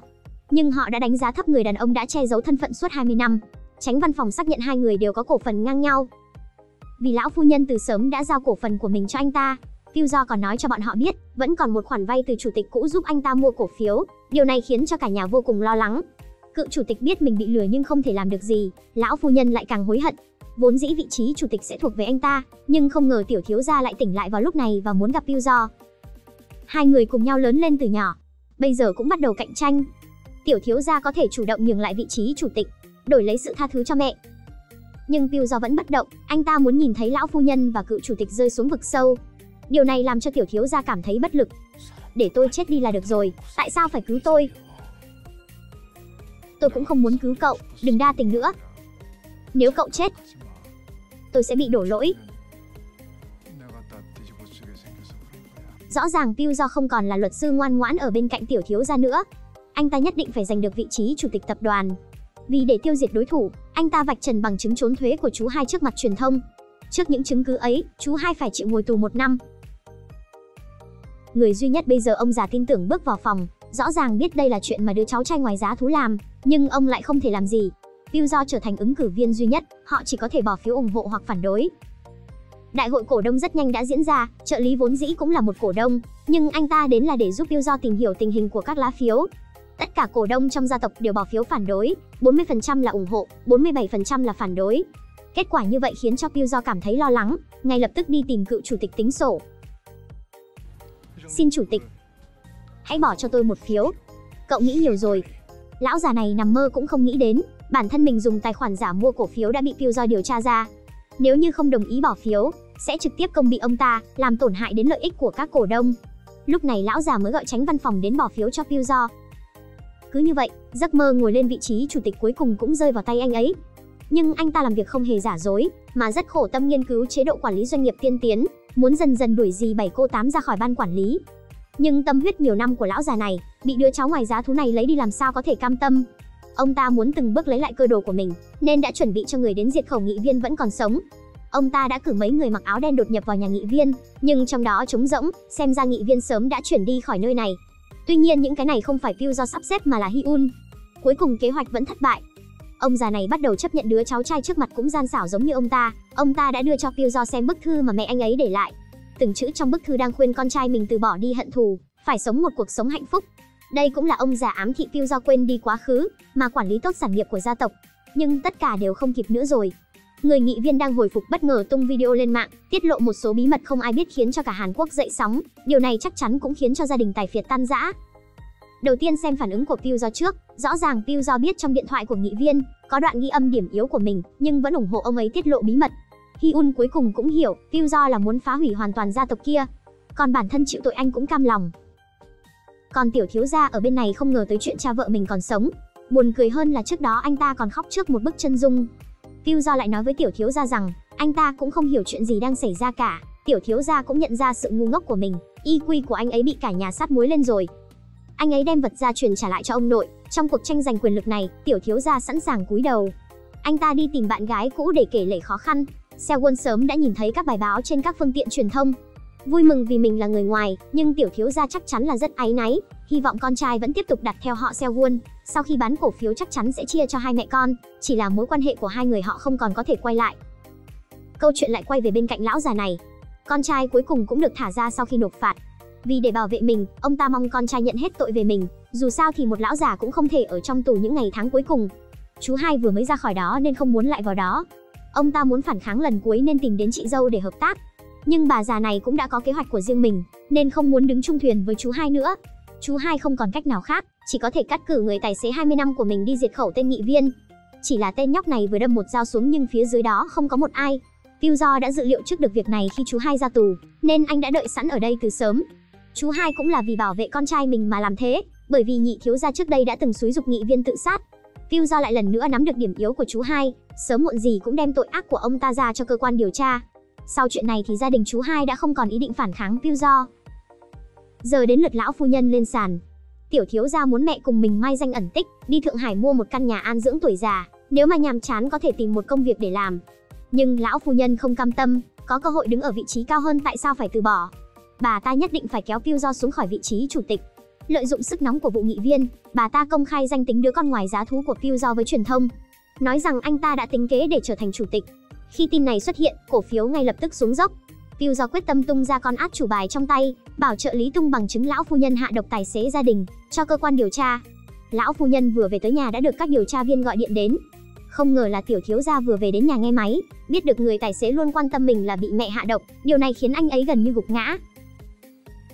Khi lão phu nhân vừa bước ra khỏi phòng tắm, nhìn thấy tin nhắn tiểu thiếu gia để lại, biết được con trai bà đã biết việc bà ta đầu độc tài xế gia đình. Điều tra viên bảo bà ta ngoan ngoãn ở nhà đợi, bọn họ sẽ đến đưa bà ta đi. Lão phu nhân biết mình không thể phản kháng, nên đã ăn mặc rất đẹp, lặng lẽ đổ thuốc độc vào ly rượu, mời Pyu do đến nói chuyện. Dù sao cũng sống cùng nhau 20 năm, Pyu do đương nhiên sẽ không từ chối yêu cầu cuối cùng của bà ta, chỉ là không biết trong ly có một lượng độc rất cao nên đã uống nó không do dự. Hai chúng ta sẽ cùng vào quan tài. Rời khỏi gia tộc này đi. Hai chúng ta đều đã uống ly rượu độc.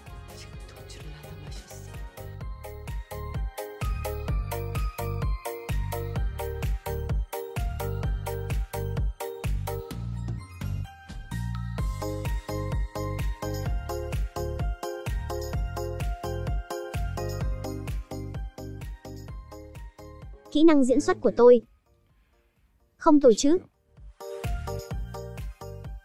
Lão phu nhân không ngờ Pyu do đã bí mật làm điều gì đó sau lưng mình.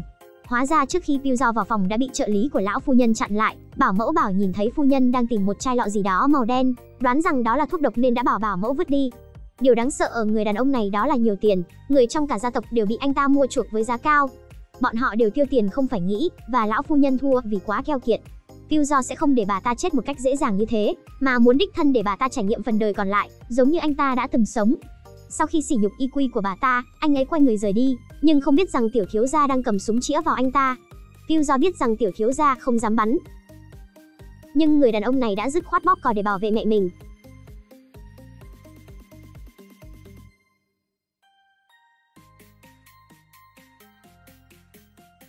Bộ phim cuối cùng đã đi đến tập cuối.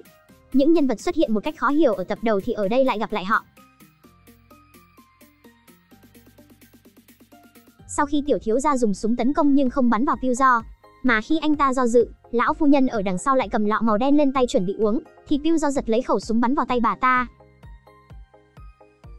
Bà ta một lòng muốn uống thuốc độc, nhưng hai người đàn ông đã ngăn bà ta lại. Trước khi vào viện điều tra, bà ta vẫn phân phó trợ lý chăm sóc nhà cửa cẩn thận, bà ta sẽ nhanh chóng ra ngoài. Nhưng trợ lý thông báo chỉ có thể đi cùng bà ta đến ngày hôm nay thôi. Lúc này lão phu nhân mới biết trợ lý của mình đã bị Pyu Do mua chuộc. Tội của bà ta quá lớn, mọi người đều biết bà ta không thể ra ngoài được nữa. Đại thù của Pyu Do cuối cùng cũng báo được rồi. Một lần nhìn vào bức ảnh cả gia đình hạnh phúc sớm khóc không thành tiếng. Vì để báo thù mà anh ta đã quên mất đi cuộc sống của mình, thậm chí ngay cả phụ nữ cũng chưa từng chạm qua. Nhưng anh ta không hối hận, chính là sự thù hận đã khiến cho anh ta trở nên ưu tú hơn. Vì để xóa bỏ truyền thống kinh doanh cổ hủ của gia tộc, nên Pyu Do đưa ra quyết định, các công ty dược phẩm được tự do dùng quỹ bí mật vào nghiên cứu và phát triển. Ông già tuy không thể chấp nhận chế độ quản lý này của Pyu Do, nhưng hiện tại chỉ còn đứa cháu ngoài giá thú này có thể dẫn dắt tập đoàn phát triển. Trong cuộc họp nội bộ, Pyu Do đã để cho các quản lý cấp cao thông qua cải cách hệ thống quản lý mới. Doanh nghiệp sẽ chọn CEO dựa trên năng lực và bãi bỏ các chức danh khó nghe như chủ tịch hay hội trưởng. Hệ thống quản lý mới đã bị chú hai phản đối kịch liệt, nhưng mà ông già đã quyết định trình lên tất cả các cổ đông quyết định, mặc kệ cải cách đi đến đâu. Vừa ra khỏi cuộc họp, đột nhiên xuất hiện một người đàn ông đã từ sớm đợi ở cửa của tập đoàn. Bố, là con là Giang So-man. Bà. Ông già này trước giờ chưa từng thừa nhận sự tồn tại của đứa con trai này, bây giờ lại càng không. Nhưng người đàn ông này lại không phục, đều là những đứa con như nhau, dựa vào đâu Pyu Do có thể ở lại gia tộc hưởng thụ vinh hoa phú quý, người ta đương nhiên dựa vào bản lĩnh của bản thân để đi đến người hôm nay. Pyu Do khuyên anh ta nên nỗ lực, vốn dĩ trước đây đã đưa một khoản tiền lớn cho anh ta rồi, nhưng người đàn ông này không cam tâm so với vận mệnh của Pyu Do. Khi ông già vừa về đến nhà, trên TV cũng phát một tin tức mới. Chủ tịch đã trích 4 tỷ won để hỗ trợ các công ty dược phẩm của tập đoàn, cũng quyên góp 500 tỷ won cho xã hội. Ông già vốn keo kiệt biết tin này, liền trách Pyu Do dùng tiền của mình tiêu vào việc không đâu. Pyu Do nói rằng đây là bước đầu tiên trong việc cải cách công ty, ông già nghe xong liền ngất ngay tại chỗ. Sau khi nằm viện, ông già mất đi khả năng nói chuyện. Bảo mẫu riêng lại là một người tốt bụng, đến giờ phút này rồi vẫn chăm sóc ông ta không rời. Nghị viên sau khi biết ông già bệnh nặng, cảm thấy cuộc đời không ai đoán trước được điều gì. Con người ta khi đi đến cửa địa ngục thì mới có thể buông bỏ lòng tham. Nghị sĩ quyết định không họp báo tiết lộ bí mật gia tộc, thay vào đó lựa chọn đầu hàng. Cuối cùng ông ấy nói lời xin lỗi đáng ra nên nói từ lâu với con gái. Nhưng cuộc sống của Hyun đã bị hủy hoại rồi, không thể nào lấy lại được nữa. Mẹ con hai người họ cũng tha thứ cho người đàn ông bị lòng tham che mờ mắt này. Dù nghị sĩ không chỉ ra tội ác của gia tộc này, nhưng Pyu Do cũng không bỏ qua, đưa tất cả bằng chứng phạm tội của các thành viên cho Hyun. Cô ấy biết Pyu Do muốn vạch trần gia tộc dù mình cũng bị liên lụy cũng cam lòng, nên lập tức đưa thông tin về cơ quan điều tra, báo cáo toàn bộ hành vi phạm tội của các thành viên trong gia tộc cho điều tra viên. Như thế không chỉ để cho cha sớm được ra ngoài, Pyu Do cũng có thể miễn giảm hình phạt vì cung cấp bằng chứng. Hyun quyết định từ chức khỏi quỹ gia đình, nhưng Pyu Do muốn cô tiếp tục ở lại phụ trách điều hành các quỹ của gia đình. Hyun hiểu được khó khăn của người yêu cũ. Khi đó Pyu Do một tay giúp cho nghị viên tranh cử, sớm muộn gì cũng phải trả lại. Pyu Do vẫn luôn xấu hổ trước Hyun, vì đã hủy hoại cuộc đời cô gái này để trả thù, nhưng anh ấy cũng cứu được rất nhiều người. Trong trái tim của Hyun, anh ấy đã được tha thứ từ lâu, chỉ là mọi thứ đã thay đổi, họ đã được định sẵn là không được ở bên nhau. Dù trong lòng còn nhiều hối tiếc, một chút níu giữ đơn giản cũng là cho hai người cảm thấy xấu hổ. Trước khi nhận bản án, Pyu Do và tiểu thiếu gia đến thăm lão phu nhân. Bà ta gầy đi nhiều, cũng điên hơn nhiều. Trong cơn mê, Pyu Do bị nhận nhầm là chồng bà ta khi còn trẻ. Những lời nói điên rồ của bà ta đã phơi bày toàn bộ sự thật. Bà ta chính là người đầu độc giết chết chồng mình. Điều này khiến tiểu thiếu gia rất ngạc nhiên. Chuyện đã đến nước này, Pyu Do không thể làm gì được nữa. Cả hai người đàn ông cùng nhau lớn lên đều là những người đáng thương. Tiểu thiếu gia vẫn không biết cha ruột mình là ai. Pyu Do cũng che giấu đi bí mật này để tránh anh ấy càng thêm tổn thương. Tiểu thiếu gia muốn hoàn toàn thoát khỏi gia đình này, cả hai sẽ coi như là người xa lạ khi gặp lại nhau. Ngày tan rã của cả đại gia đình tài phiệt đã đến.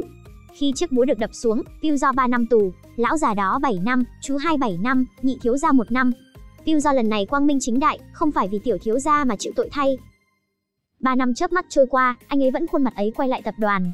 Với quyền chủ tịch, đã dẫn dắt công ty một cách minh bạch, may nhờ có sự trợ giúp của Hyun. Pyeongjo cảm thấy rất nhẹ nhõm. Sau bao nhiêu năm, trái tim của hai người đã không còn dao động nữa. Chỉ là Pyeongjo quyết định không làm chủ tịch tập đoàn nữa. Trước khi đi anh lên trên tầng thượng, anh ấy có một người không thể buông tay, đó chính là trợ lý. May mà tên mập này sớm đã thay đổi suy nghĩ, không còn chạm vào thứ công nghệ đen đó kể từ khi anh ấy rời đi. Đối với Pyeongjo, mọi thứ đều có một kết thúc viên mãn. Không ngờ vào lúc này, đứa con ngoài dã thú của ông lão chạy tới.